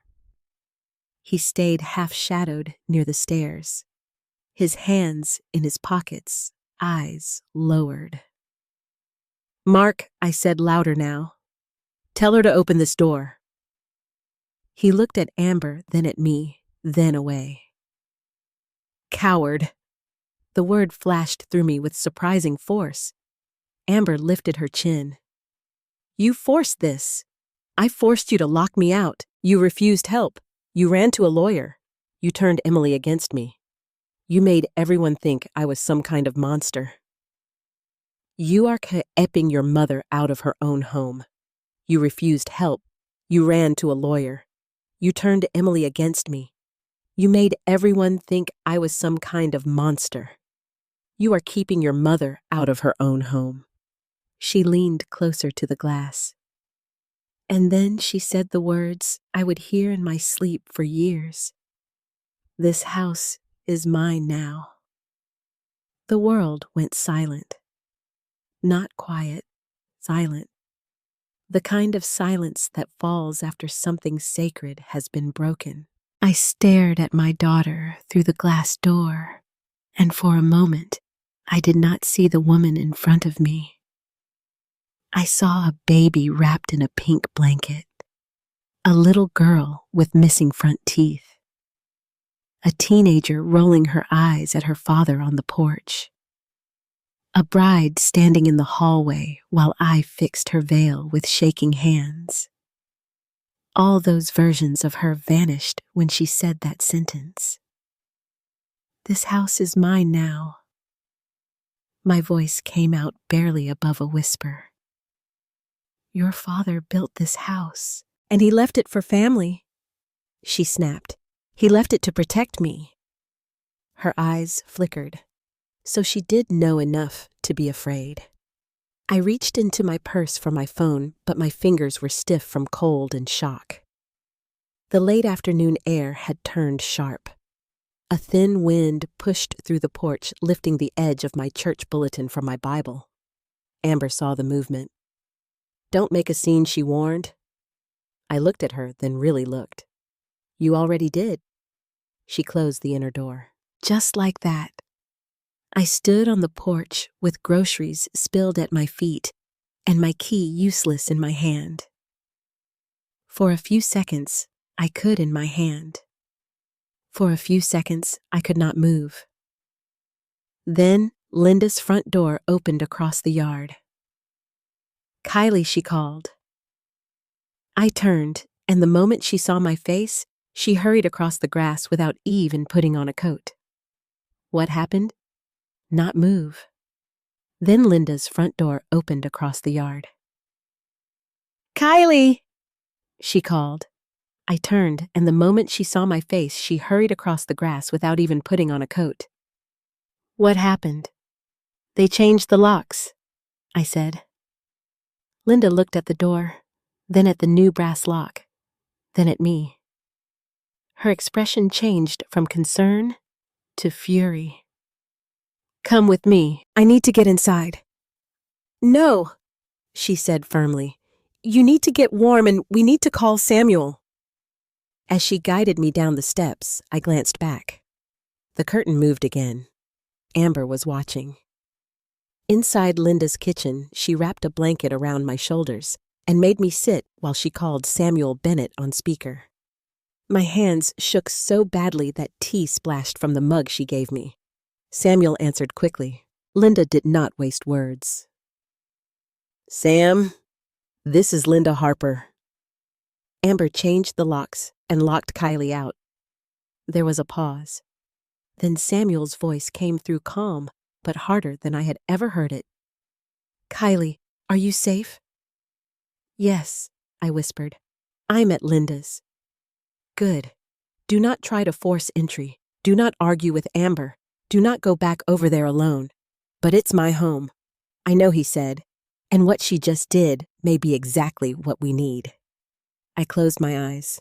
Linda looked toward her front window where her doorbell camera faced my porch across the yard. "And Sam?" she added. "My camera caught the whole thing." My head lifted. Linda met my eyes. Every word she said. For the first time that day, I stopped shaking. Amber thought she had locked me out of my house. What she had really done was open the door to her own downfall. I spent that night in Linda Harper's guest room. It was a small room with pale blue walls, a quilt at the foot of the bed, and a framed cross-stitch above the dresser that read, "Peace begins at home." I lay beneath the quilt, staring at those words until they blurred. Peace begins at home. But I had been locked out of mine. Linda tried to make me eat. She warmed soup-buttered toast and set it beside me on a tray, like I was recovering from an illness. I took a few spoonfuls because she watched me with those stern neighbor eyes of hers, but every bite felt like swallowing stones. My phone sat on the nightstand, face up, waiting. Samuel called a little after 9. "Kylie," he said, "I've reviewed what Linda sent from her doorbell camera." I closed my eyes. Was it clear? Very. I heard papers shifting on his end. I also reviewed the trust again tonight. What Amber did is serious. Changing the locks, denying you access and stating the house is hers, while you are the lifetime beneficiary, creates a very clear record. A record. That word sounded strange beside the pain in my chest. To me, it was not a record. It was my daughter's face behind glass. It was my groceries spilled on the porch. It was my key failing in a door Robert had painted with his own hands. "What happens now?" I asked. "I'm going to request a meeting tomorrow morning. You, Amber, Mark, and me." I sat up slowly. "Tomorrow?" "Yes. I don't know if I can sit in the same room with her." You can, Samuel said gently. And you won't be alone. Linda, who had been standing in the doorway with folded arms, spoke loudly enough for the phone to catch. I'll drive her. Samuel paused. Good. But Linda should wait outside unless needed. The first conversation should remain controlled. Controlled. There seemed to be a legal word for everything except heartbreak. After the call, Linda helped me write down what had happened while every detail was still fresh. Time I left church, time I returned, what Amber said, where Mark stood, what condition I was in, what Linda saw, what the camera captured. I wrote until my hand cramped. Then I took Robert's letter from my purse and read it again. Do not sign anything because someone tells you love requires it. I pressed the paper to my chest and whispered, I'm trying, Robert. Morning came gray and cold. Linda made coffee strong enough to wake the dead, as she put it. I washed my face in her bathroom and looked at myself in the mirror. My eyes were swollen. My mouth looked older than it had the day before, but I put on the same navy slacks I had worn to Samuel's office earlier that week, a cream blouse and Robert's old gold wedding band on a chain beneath my collar. I wanted him close. At 8:15, Samuel called again. They agreed to come, he said. Amber agreed. She was very eager to explain her position. That almost made me laugh. Of course she was. Amber had always loved explaining herself when she thought she could win. Linda drove me to Dayton in silence. Not because she had nothing to say, but because she knew I needed quiet. The city moved around us like any other morning buses, stopping people carrying coffee, office workers stepping over puddles from last night's rain. I watched them through the passenger window and wondered how many of them were walking into meetings that would change their lives. Samuel's office looked different the second time. The waiting room felt smaller. The chairs seemed too close together.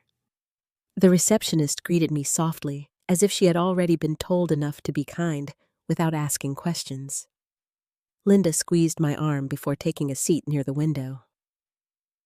You breathe, she whispered. You let Samuel do the talking. I nodded. A few minutes later, the front door opened. Amber walked in first. She wore a camel-colored coat, black heels, and the pearl earrings I had given her when she turned 30. Her hair was smooth, her makeup perfect, her face arranged into an expression of wounded dignity. She looked less like a daughter who had locked her mother out of a house and more like a woman arriving to correct a misunderstanding at a bank. Mark came in behind her, carrying a leather folder. His tie was too tight at the neck, and his eyes moved quickly around the room before landing on me. Amber looked at me once, not with remorse, with accusation. Mom, she said. I did not answer. It was the hardest thing I had done in days. Every part of me wanted to ask how she could sleep in my house while I slept in Linda's guest room. I wanted to ask if she had eaten from my kitchen, used my towels, walked past Robert's photograph in the basement without shame. But Samuel's door opened before the words could escape me. Mrs. Jackson, he said, then turned to Amber and Mark. Mrs. Caldwell, Mr. Caldwell, please come in. His office was prepared. 4 chairs faced his desk. A legal pad sat in front of him. Beside it were several folders neatly labeled. One thick file had my name on it. Another had the words Jackson Family Trust. I noticed Amber noticing that file. Her confidence flickered, only for a second. We sat. I took the chair closest to the window. Amber sat across from me. Mark sat beside her, placing his leather folder on his lap like a shield. Samuel folded his hands. Thank you all for coming on short notice, he said. The purpose of this meeting is to clarify the legal status of the property on Maple Ridge Lane and to address what occurred yesterday afternoon. Amber leaned forward immediately. I'm glad you said clarify because there has been a lot of confusion. Samuel looked at her calmly. Then we'll begin there. She straightened, encouraged. My mother has been under a great deal of emotional stress for years, Amber said. Since my father passed, she hasn't made practical decisions about the house. Mark and I have been trying to help her manage things responsibly. I sat very still. Samuel wrote something down. What kind of things? Bills, repairs, safety issues, long-term planning. Mark added, the house needs proper management. There are financial considerations. Kylie hasn't fully appreciated. Samuel's pen paused. Financial considerations. Mark cleared his throat. Property values, maintenance costs, tax exposure, things like that. Amber gave Mark a quick warning glance, then turned back to Samuel. No one is trying to hurt Mom. We're trying to protect the family. The family, Samuel repeated. Yes, Amber said. This house is part of our family legacy. My fingers tightened around the strap of my purse. Samuel looked at her over his glasses. And is that why you changed the locks? Amber's mouth tightened. That was temporary. You denied your mother entry to the home. She was being irrational. I felt my face burn. Samuel's voice remained even. In what way? She had gone behind our backs to speak with you. She was hiding documents. She was becoming suspicious of us. At some point, we had to create boundaries. I almost spoke then. Boundaries. She had locked me out and called it a boundary. Samuel lifted one hand slightly, not toward her, but toward me. A quiet signal. Wait. He turned back to Amber. Mrs. Caldwell, do you believe you had the legal right to change the locks? Amber's confidence returned. She opened her folder and pulled out several papers. I believe I had the authority to protect the property and my mother's interests. What authority? She slid the papers across the desk. Mom signed authorization for me to assist with household and financial matters. She agreed that I would help manage the home. Samuel did not pick up the papers right away. He looked at Amber, then at Mark, then at me. The silence stretched long enough for Amber's smile to grow thin. Finally, Samuel asked the question that changed everything. Mrs. Caldwell, why do you believe this house is yours? The room went so still I could hear the clock above the bookshelf. Amber blinked. Excuse me, you told your mother yesterday through a locked door. This house is mine now. I'm asking why you believe that. Mark shifted in his chair. Amber's cheeks flushed. That was said in a heated moment. Was it untrue? She hesitated. Samuel leaned back. This is your opportunity to clarify. Amber looked at the papers on the desk, then at me. Her voice sharpened. Because I'm her daughter, her only child. Because Dad built that house for his family. Because Mom is no longer capable of managing it properly. Because she signed documents allowing me to help. Because someone has to think about the future before she lets that place fall apart. There it was. Not love, not concern, entitlement. Samuel nodded slowly as if she had answered exactly as he expected. And you believe those reasons transfer ownership to you? Amber's mouth opened, then closed. Mark stepped in. We're not saying transfer in a technical sense. Samuel turned to him. Then in what sense? Mark's face tightened. I sat there with my purse in my lap, Robert's letter inside it, Linda's recording in Samuel's file, and my daughter across from me, still convinced she could talk her way into owning my life. And that was when I smiled. Not because I was happy. Not because I had stopped hurting. I smiled because for the first time since Amber came home, I understood what Samuel was doing. He was not arguing with her. He was letting her explain the trap she had built for herself. Samuel did not reach for Amber's papers right away. That was the first thing I noticed. He let them sit there on his desk, slightly crooked, as if they were not important enough to hurry toward. Amber's fingertips rested on the edge of the stack. Mark watched Samuel's face like a man waiting for a judge to announce whether the floor beneath him would hold. My daughter looked confident, but I knew her too well. I could see the tiny signs, the way she pressed her lips together, the way her eyes moved from Samuel to the file marked Jackson Family Trust, and then back to the papers she had brought. The way she sat too straight, as if posture alone could make her right. Samuel folded his hands. "Mrs. Caldwell," he said, "before I review your interpretation of these documents, I'd like you to identify them for the record of this meeting." Amber blinked. "Identify them?" "Yes. Tell me what you believe these papers are." She gave a short laugh. "They're authorization forms. Mom signed them so I could assist with managing her household affairs." "Did she sign all of these?" Amber hesitated. "She signed the main authorization." I turned my head slowly. "Amber," I said, "I never signed those papers you brought to the kitchen table." Her eyes flashed toward me. "Not those. Earlier ones. Last year when you had trouble with the electric company." I remembered then. A storm had knocked out power on our street, and because my phone had been acting up, Amber had called the utility company for me. They needed permission to discuss my account, so I had signed a simple form allowing her to speak with them for that issue. That had been about a power outage. Not my house. Samuel finally picked up the first page. He adjusted his glasses and read silently. The room grew so quiet that the faint hum of the heating vent sounded loud. Then he placed the page sounded loud. Then he placed the page flat on the desk and turned it toward Amber. "Please read the title aloud."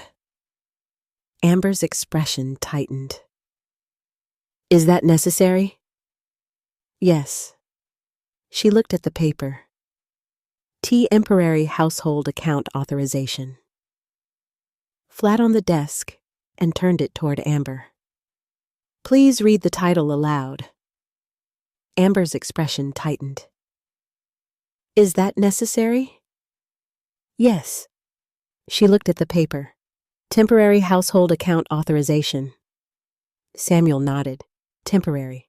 Household. Account. Authorization.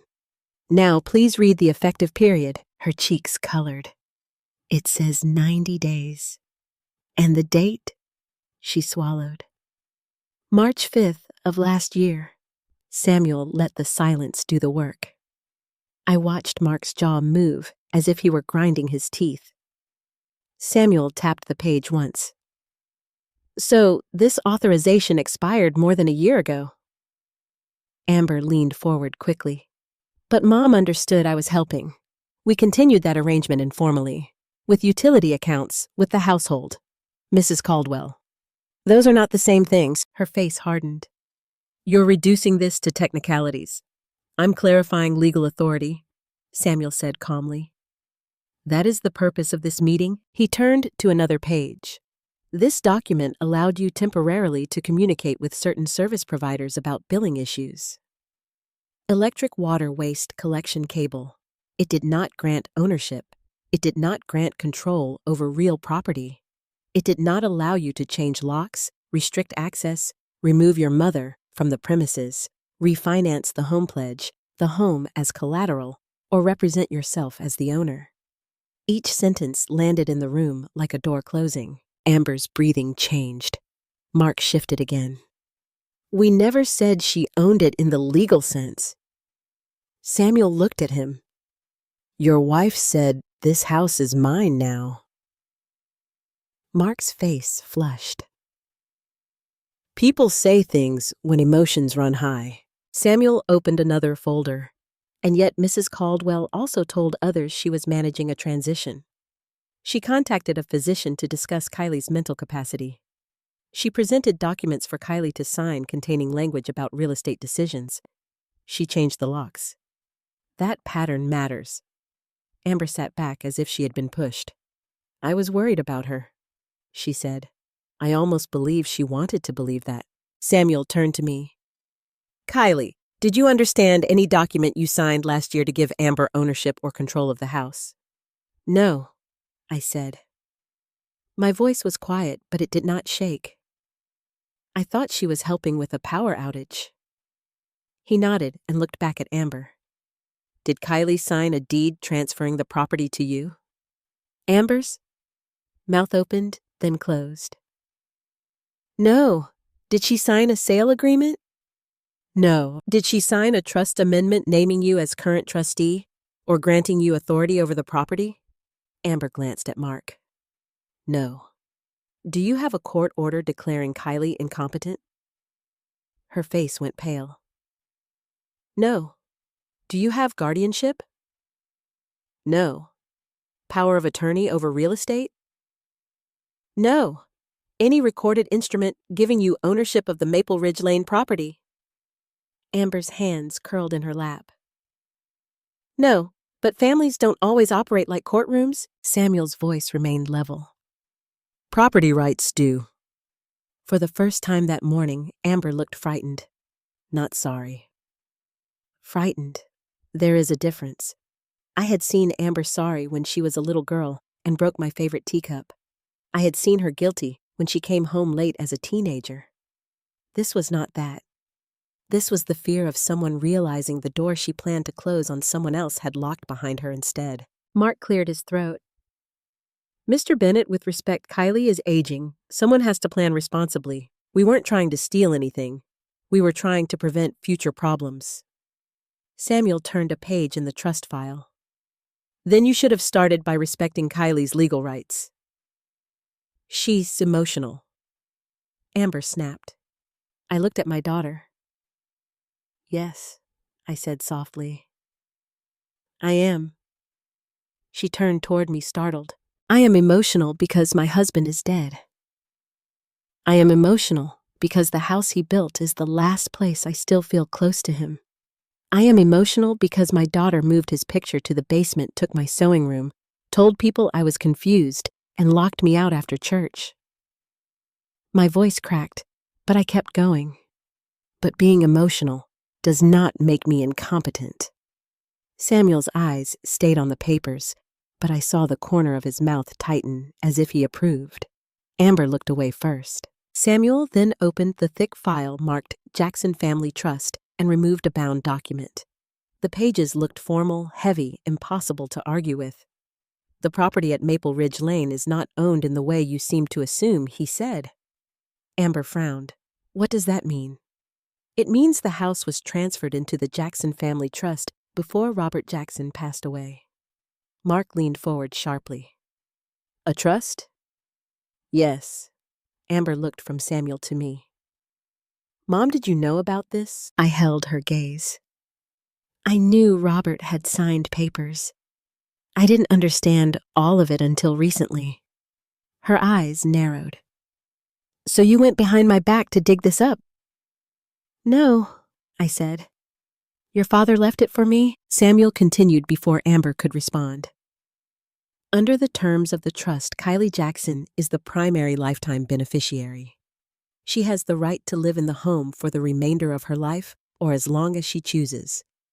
The property cannot be sold, refinanced, mortgaged, pledged as collateral, or transferred for another person's benefit without specific procedures, independent review, and Kylie's clear consent. Mark's face lost color at the word collateral. I saw it. So did Samuel. Amber's eyes moved to her husband. Mark. He did not answer. Samuel placed one page in front of Amber. Your father was very clear. No one may force Kylie out of the house. No one may manipulate her into signing away control. No one may claim current ownership while she is alive and occupying the property under the trust. Amber shook her head. Daddy would never cut me out. Samuel did not blink. I didn't say he did. The room held its breath. Not yet, Samuel added. Amber stared at him. A cold shiver moved through me, even though I already knew there was more. Samuel had told me about the protection clause, but hearing him approach it in front of Amber made the air feel heavy. Mark spoke first. "What is that supposed to mean?" Samuel closed the folder halfway, resting one hand on top of it. "It means Robert Jackson loved his daughter," he said. "But he loved his wife enough to protect her from anyone, including family, who might one day confuse inheritance with entitlement." Amber's face changed. For the first time, her anger cracked wide enough for panic to show through. And I sat there across from her, my heart breaking and strengthening at the same time, understanding that the paper she had carried in, like a weapon, was nothing more than smoke. The real document had been waiting in Samuel's file all along. Samuel opened the trust document near the back. The room seemed to shrink around that sound of paper turning. Amber sat across from me with one hand gripping the arm of her chair. Mark watched the file as if it had become dangerous. Samuel placed one finger on the page. "This is the clause Robert Jackson added 3 months before he died," he said. Amber swallowed. Daddy was sick then. He probably didn't even understand what he was signing. Samuel looked up. Robert understood exactly what he was signing. I remembered Robert's final months, the pill bottles, the appointments, the nights he sat upright because lying down stole his breath. His body had been failing, yes, but his mind had stayed painfully clear. He had seen things before I did. Samuel continued. Robert requested this clause because he wanted Kylie protected from coercion, manipulation, and financial pressure. He did not name any offender, but he was specific about the conduct that would trigger consequences. Amber shook her head. "I'm his daughter, and Kylie was his wife," Samuel said. The words struck me hard. For years, I had let motherhood swallow every other part of me. I had been Amber's mother before I was Kylie, before I was a widow, before I was a woman with rights. Hearing Samuel say wife made something inside me stand upright again. He began to read. "Any remainder beneficiary who attempts directly or indirectly to remove Kylie Jackson from the residence against her wishes to obtain control of the residence through misrepresentation, undue influence, coercion, threats, isolation, manipulation of medical or mental capacity, claims, unauthorized legal documents, or false claims of present ownership shall be deemed to have acted against the protective purpose of this trust." Amber's face drained of color. Mark whispered, "Remainder beneficiary, a person who may inherit after Kylie's lifetime interest ends," Samuel said. Amber's voice thinned. "May under ordinary circumstances, Amber had a future interest," Samuel explained. "Not present ownership, not management authority, a potential future interest," had Mark asked. Samuel turned the page. "Upon evidence of such conduct, the trustee may suspend, reduce, or terminate that beneficiary's future interest and redirect said interest according to the alternate distribution provisions of the trust." Amber stood halfway from her chair. "You can't do that. I am not doing anything." Samuel said, "Your father did this when he created the trust." "He wouldn't. He did." Her eyes flew to me. "Did you know?" "No," I said, "not until recently. So you let me walk into this." For a second, I could not even speak. "Amber, you locked me out of my house. You ran to a lawyer behind my back because you were trying to make me sign papers I didn't understand. I was helping you." Samuel opened another folder. "Then let's review that help." Amber froze. He removed a printed transcript. "This is from Linda Harper's doorbell camera. It shows Kylie attempting to enter her home after church and a grocery stop. It shows the locks had been changed. It records you denying her entry." Samuel read one line aloud. "This house is mine now." The words sounded worse in his voice than they had through the glass door. Colder, smaller, uglier. Amber looked down. I was upset. Samuel placed the transcript aside. Next, Kylie's notes document repeated comments about assisted living, mental capacity. and attempts to obtain signatures on documents containing property-related language. Mark leaned forward. Personal notes aren't proof. They are part of a pattern, Samuel said, and they are not all we have. He lifted another document. This is Linda Harper's statement. She observed changes in the home, including the removal of Robert's photograph, the conversion of Kylie's sewing room into your office, and comments suggesting Amber was managing Kylie's transition. Amber's mouth tightened. Linda has always been nosy.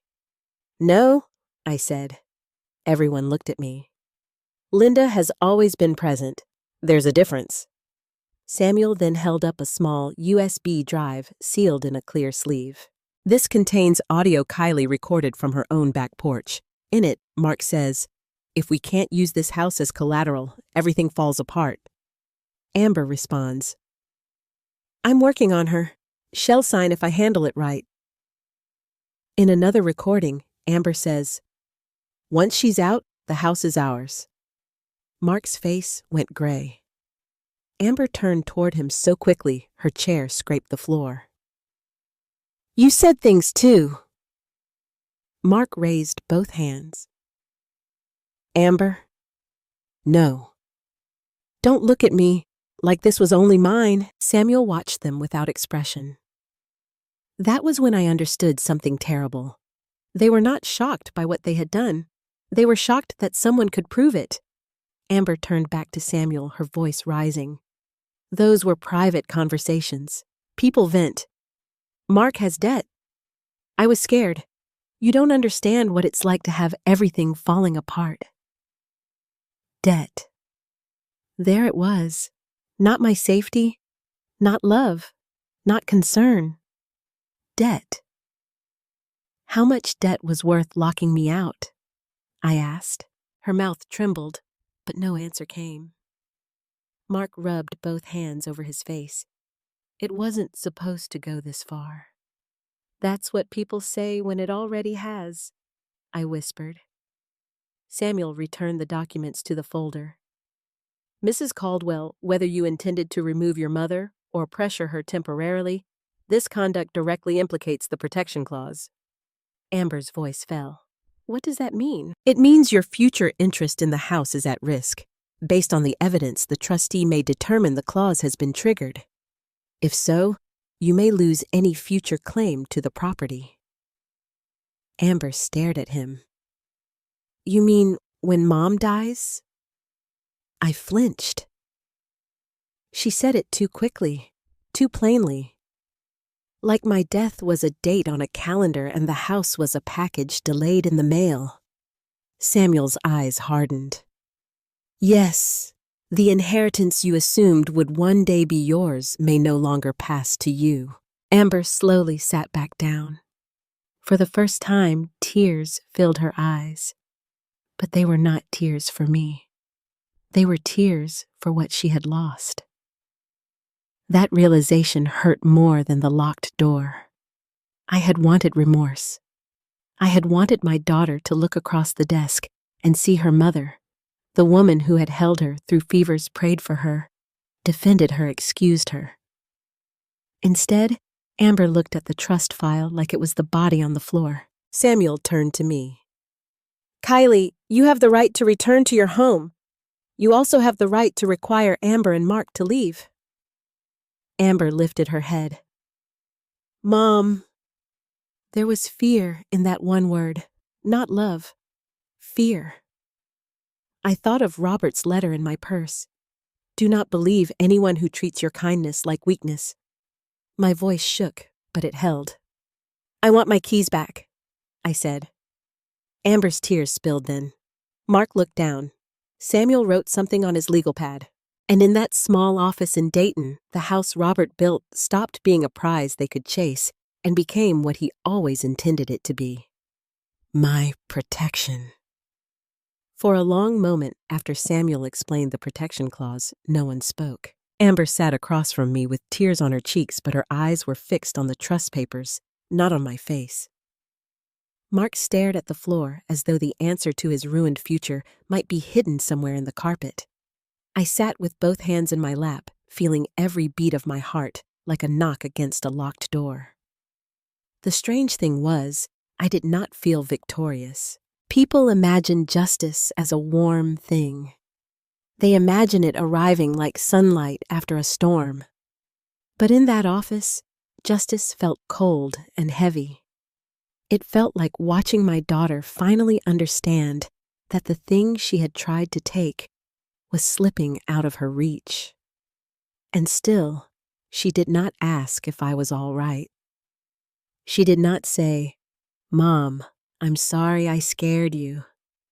She did not say, "I should never have locked you out." Instead, Amber wiped her face with shaking fingers and whispered, "So that's it? I get nothing."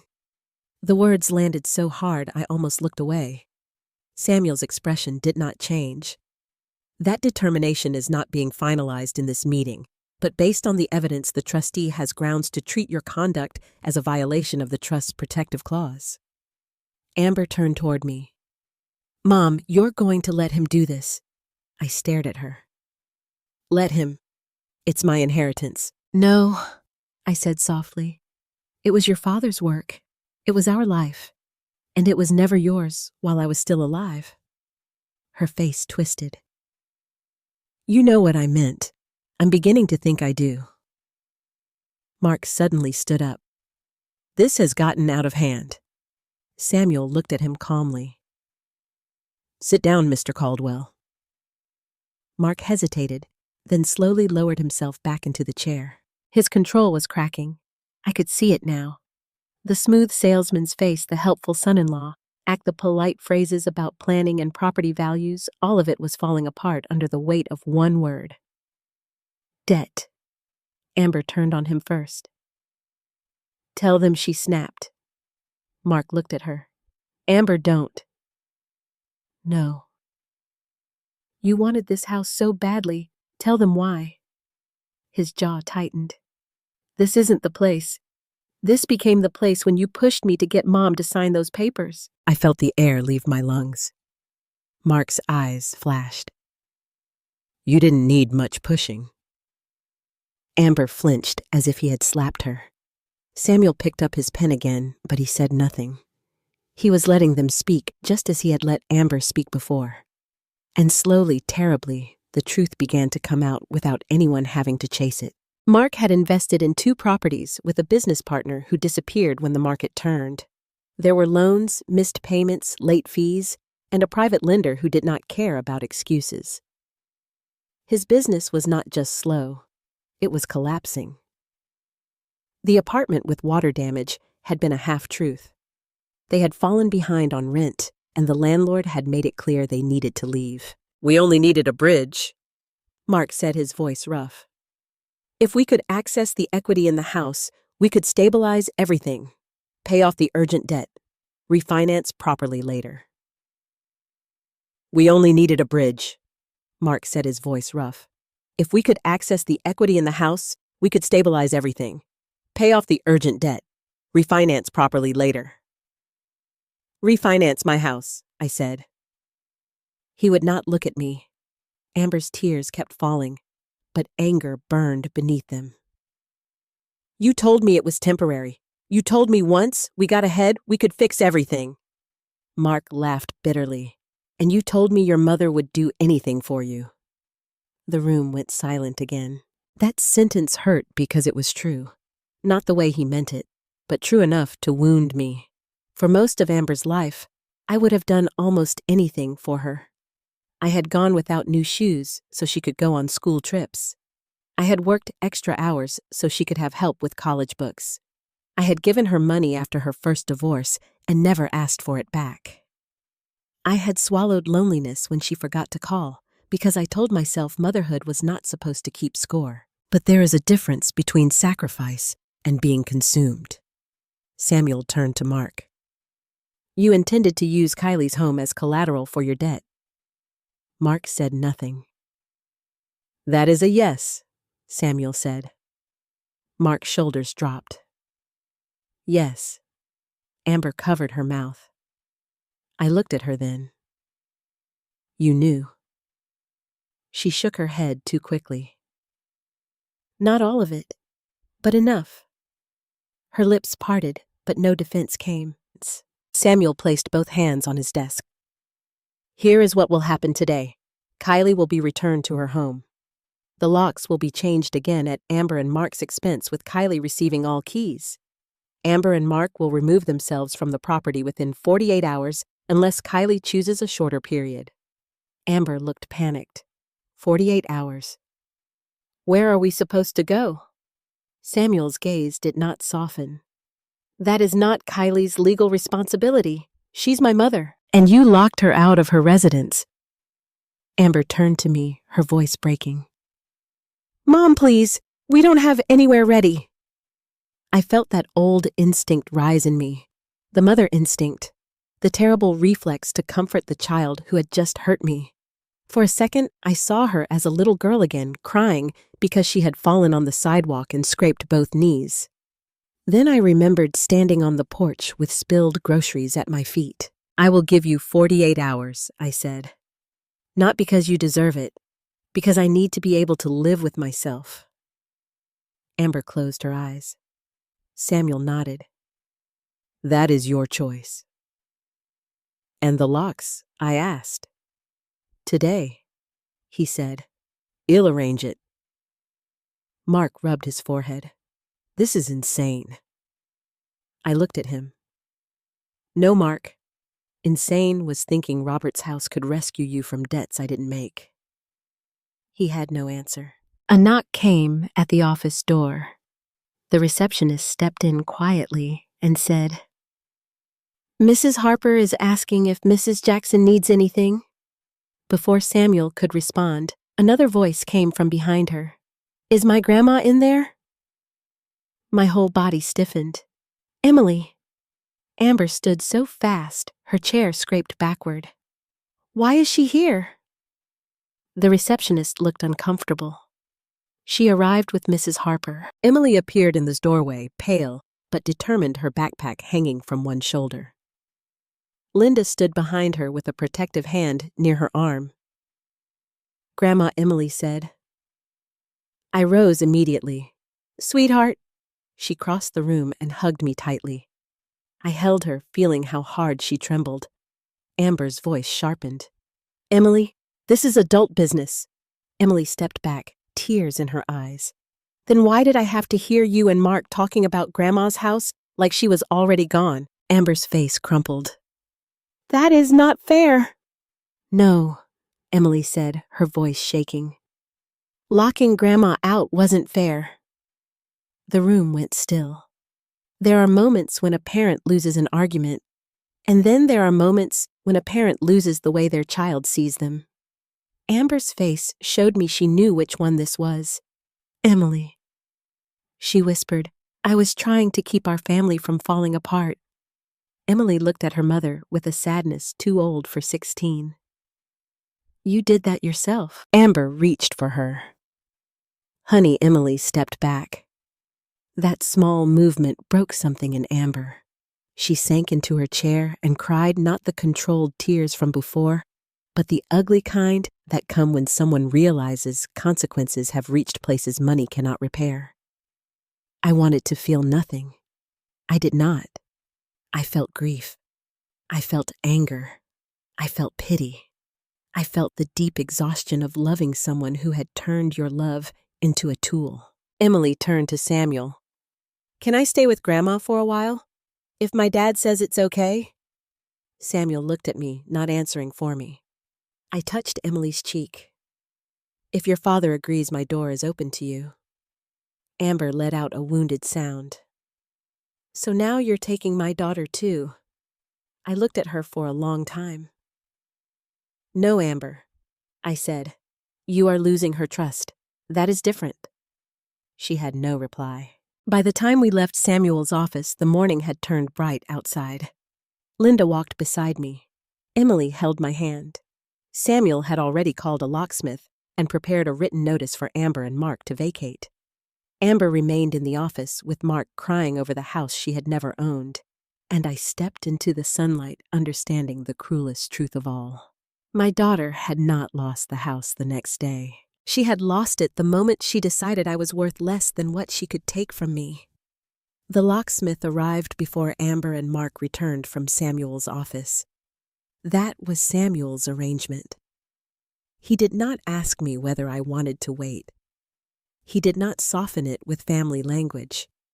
He simply said, "Kylie, you need access to your home restored immediately." So I stood on my own front porch beside Linda while a young man in a work jacket removed the shiny brass lock Amber had installed and replaced it with another one. The sound of metal scraping against metal made my stomach twist. It should have felt practical. Instead, it felt like surgery. Every turn of the screwdriver seemed to pull something rotten out of the door. Linda stood close enough that her shoulder touched mine. "You okay?" she asked. I looked at the porch boards, at the faint stain where the spilled chicken juice had dried from the day before, and I gave the only honest answer I had. "No." She nodded. "That's fair." When the locksmith handed me the new key, I stared at it in my palm. It was silver clean, ordinary. Just a little piece of cut metal. Yet holding it made me feel like I had been given back my name. I unlocked the door myself. The moment I stepped inside the house seemed to exhale. Maybe that was foolish. Houses do not breathe. Walls do not grieve. Rooms do not understand betrayal. But I knew what I felt. The air inside was still heavy with Amber's perfume, Mark's coffee, the tension they had left behind. And yet beneath all of that, there was something familiar waiting for me. Lemon polish, old wood, Robert. I stood in the entryway and began to cry. Not the sharp tears from the porch, not the frightened tears from Linda's guest room. These were quiet, exhausted tears. The kind that come after you have survived something, and your body finally realizes it no longer has to brace for the next blow. Linda did not rush me. She closed the door behind us, locked it, and let me stand there until I could breathe. Then she said, "Where's Robert's picture?" I wiped my face. "Basement? Let's bring him back."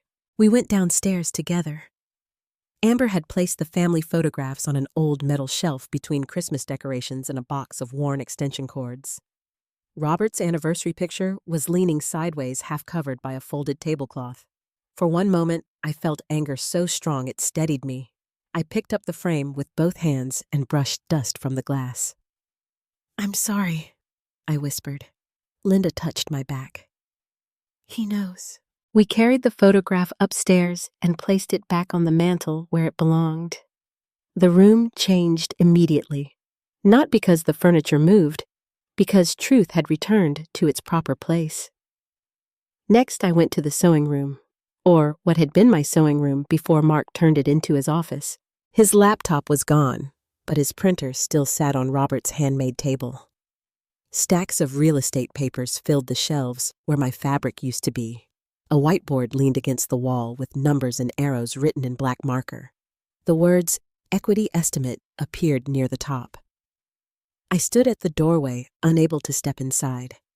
Linda saw my face and rolled up her sleeves. "Well," she said, "I've been waiting all week to touch this room." For the next 2 hours, we restored it. We packed Mark's papers into boxes and set them neatly by the hallway for him to take. We moved the printer, the lamp, the cords, the folders. Then we brought my fabric bins back from the guest room. Blue cotton, floral scraps, Robert's old flannel shirts waiting to become quilt squares. I placed my sewing machine back beneath the window and ran my hand over the edge of the table. The wood was still smooth. Robert had built it well. By late afternoon, Samuel called to confirm that Amber and Mark had received written notice. They had 48 hours to remove their belongings. They were not to enter without my permission unless I was present or Linda was present. If they refused, Samuel would proceed formally. The words sounded strong. I did not. When Amber came back that evening, Mark was with her. Neither of them knocked because they no longer had a key. They stood on the porch like visitors. I opened the door but kept the storm door locked. The reversal was not lost on any of us. Amber's eyes were red. Mark's face was stiff. "We need our things," she said. I looked at her through the glass. For a second, I remembered myself standing in that same spot, cold and humiliated, while she told me the house was hers. "You can come in for 1 hour tonight," I said. "Linda will be here." Amber flinched. "You don't trust me?" I did not answer. That was answer enough. They packed in silence. Not all of it. Just clothes, laptops, toiletries, urgent papers. The rest, they said they would return for the next day. Mark avoided my eyes the entire time. Amber moved quickly through the rooms, opening drawers and closets as if she still belonged to them. When she reached the mantel and saw Robert's photograph restored, she stopped. For a moment, I thought she might say something soft. Instead, she looked away. That hurt more than if she had snapped. Emily came the next morning with her father Daniel, a quiet man who looked uncomfortable but kind. He stood on the porch with both hands in his coat pockets and said, "Mrs. Jackson Emily told me enough. She can stay with me most nights, but if she wants to spend time here, I'm okay with that." Emily stood beside him, her eyes hopeful and worried. I opened my arms. She came to me immediately. Having her in the house felt like opening a window after smoke. She helped me remake the guest room carried laundry downstairs and asked if she could help me cook dinner. We made vegetable soup because that was what I had ingredients for, and she chopped carrots so carefully I almost smiled. "Grandma," she said after a while, "do you hate Mom?" The knife in my hand stilled. "No," I said. "Are you sure?" I looked toward the living room where Robert's photo sat above the mantel again. "I hate what she did. I hate what greed and fear turned her into. But hate is too heavy for me to carry at my age." Emily's eyes filled. "She keeps saying you chose the house over her." I set the knife down. "No, sweetheart. I chose not to let her use love as a weapon." Emily nodded, but I could tell she was still trying to understand how adults could break things that children then had to step around. That evening, after Amber and Mark finished removing the last of their belongings, I found an envelope on the kitchen table. My name was written across the front in Amber's handwriting. Mom. For several minutes, I only looked at it. Then I opened it. The note inside was short. Mom, I know you probably won't believe anything I say right now. I don't blame you. I was scared, angry, and desperate, but that does not excuse what I did. I told myself I was protecting the family, but I was protecting my own pride and Mark's mistakes. I hurt you. I humiliated you. I crossed lines I can never uncross. I am sorry. Amber. I read it 3 times. Then I folded it and placed it in the drawer beside Robert's letter. Not because it fixed anything, it did not. An apology is not a key. It does not unlock trust the moment it is offered. It does not rebuild a door after someone has slammed it in your face. But it was something. A beginning, maybe. Or maybe only a receipt for the damage. That night, the house was quiet again. But this quiet was different from the silence after Robert died, and different from the tense quiet when Amber and Mark were planning in whispers. This quiet belonged to me. I made tea, turned on the lamp beside Robert's chair, and sat with Emily's quilt across my knees. Linda had gone home. Emily was asleep upstairs. The locks were changed. The sewing room was mine again. Robert's photograph watched over the mantel. Still, my heart ached. Getting your home back does not mean you get your family back. And as I sat there in the soft light, I understood that the hardest part was still ahead. Not fighting Amber. Facing her. Amber asked to meet me 2 weeks after she moved out. She did not call at first. She wrote a text message, and even that felt strange because my daughter had always called when she wanted something quickly. This message was different. Mom, could we meet somewhere public? Just coffee. I won't ask you for anything. I just need to say some things face to face. I stared at the words for a long time. There was a season of my life when I would have answered immediately. Yes, sweetheart. Where? What time I would have rushed to comfort her before even asking whether she deserved access to me. But betrayal changes the speed of love. It does not always kill love. Sometimes it only teaches it to walk slowly. I sent the message to Samuel first. Not because I needed legal permission to meet my daughter, but because I no longer trusted myself to separate hope from danger. He called me 10 minutes later. You can meet her. I sent the message to Samuel first. Not because I needed legal permission to meet my daughter, but because I no longer trusted myself to separate hope from danger.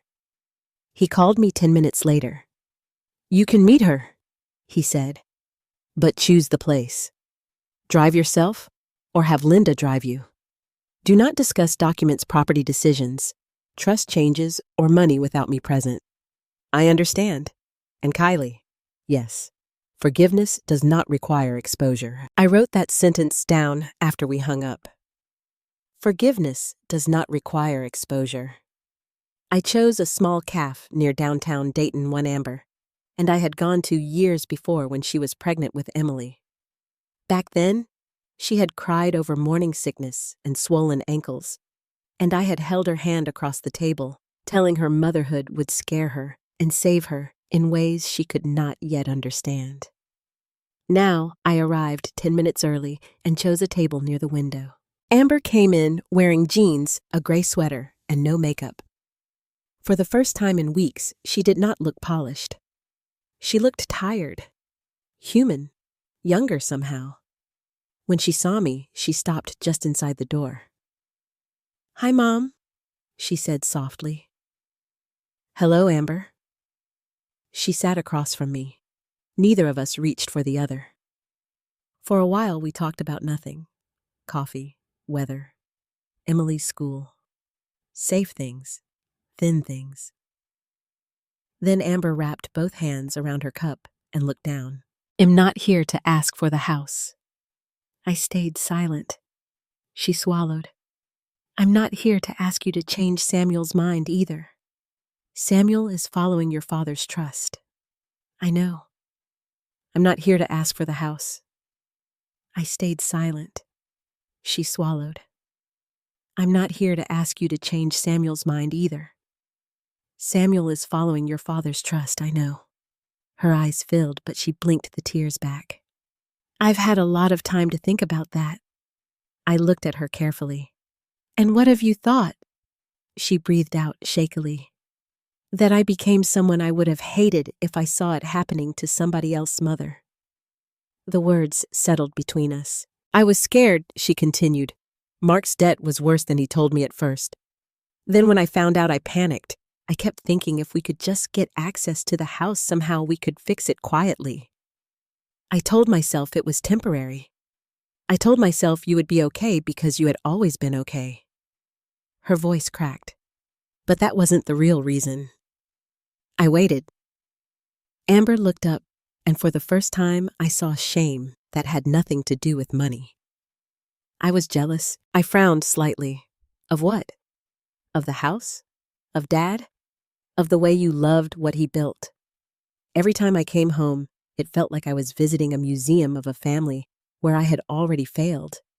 His picture was there. His chair was there. His tools, his porch, his stories. And I felt like you forgave him for dying more easily than you forgave me for living my own life badly. My chest tightened. Amber, I said quietly, your father did not leave me. He died. I know. Tears slipped down her cheeks. I know that now. But grief makes selfish people more selfish. And I was selfish, Mom. There was no excuse in her voice this time, only truth. She wiped her face with a napkin. I don't expect you to trust me. I don't even trust myself right now. Mark and I are separating for a while. Emily barely wants to talk to me, and I keep hearing myself say, "This house is mine now." I don't know how I said that to you. I looked through the caf window at cars passing in the street.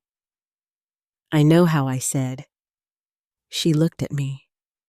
You stopped seeing me as your mother and started seeing me as an obstacle. Amber began to cry harder then, quietly, but fully. I watched her, and my heart did that painful mother thing again. It reached for her, even while my mind remembered the locked door. I am sorry, she whispered. I am so sorry. This time, I believed she meant it. But belief is not the same as restoration. I forgive you, I said. Her face lifted fragile with hope. But you will not have a key to my house. The hope flickered. You will not handle my bills. You will not speak to my doctor. You will not discuss my property, my trust, my finances, or my future without Samuel present. And if you ever pressure me again, our relationship will go through lawyers before it goes through family. Amber nodded, crying silently. I understand. I need you to understand something else, I said. Forgiveness means I am choosing not to let bitterness own the rest of my life. It does not mean I am handing you back the power to hurt me. She closed her eyes. I know. When we left the caf, she asked if she could hug me. I almost said yes out of habit. Then I listened to myself. Not today, I said gently. Pain crossed her face, but she accepted it. That was the first boundary she respected. Months passed. Healing did not come dramatically. It came in small, uneven pieces. Emily spent weekends with me often. She and I cooked, sewed, watched old movies, and talked honestly about things I wished she had never needed to understand. Amber began therapy. She found a small apartment. Mark dealt with his debts without my house becoming his escape route. As for me, I took back my life one room at a time. My sewing room became the heart of the house again. One Thursday afternoon, Linda brought over a woman from church whose son had been pressuring her to sell her condo. Then another woman came, then another. Soon, every Thursday, older women sat around my sewing table drinking tea, stitching quilts, and telling the truth about things families often hide. We called it Robert's Room, not because Robert needed honoring with a statue or plaque, but because the room carried his kind of love, practical, protective, built to shelter people. A year later, Samuel helped me amend the trust. Amber was not restored as a beneficiary of the house. That consequence remained. She had to live with it, and so did I. But I added something new.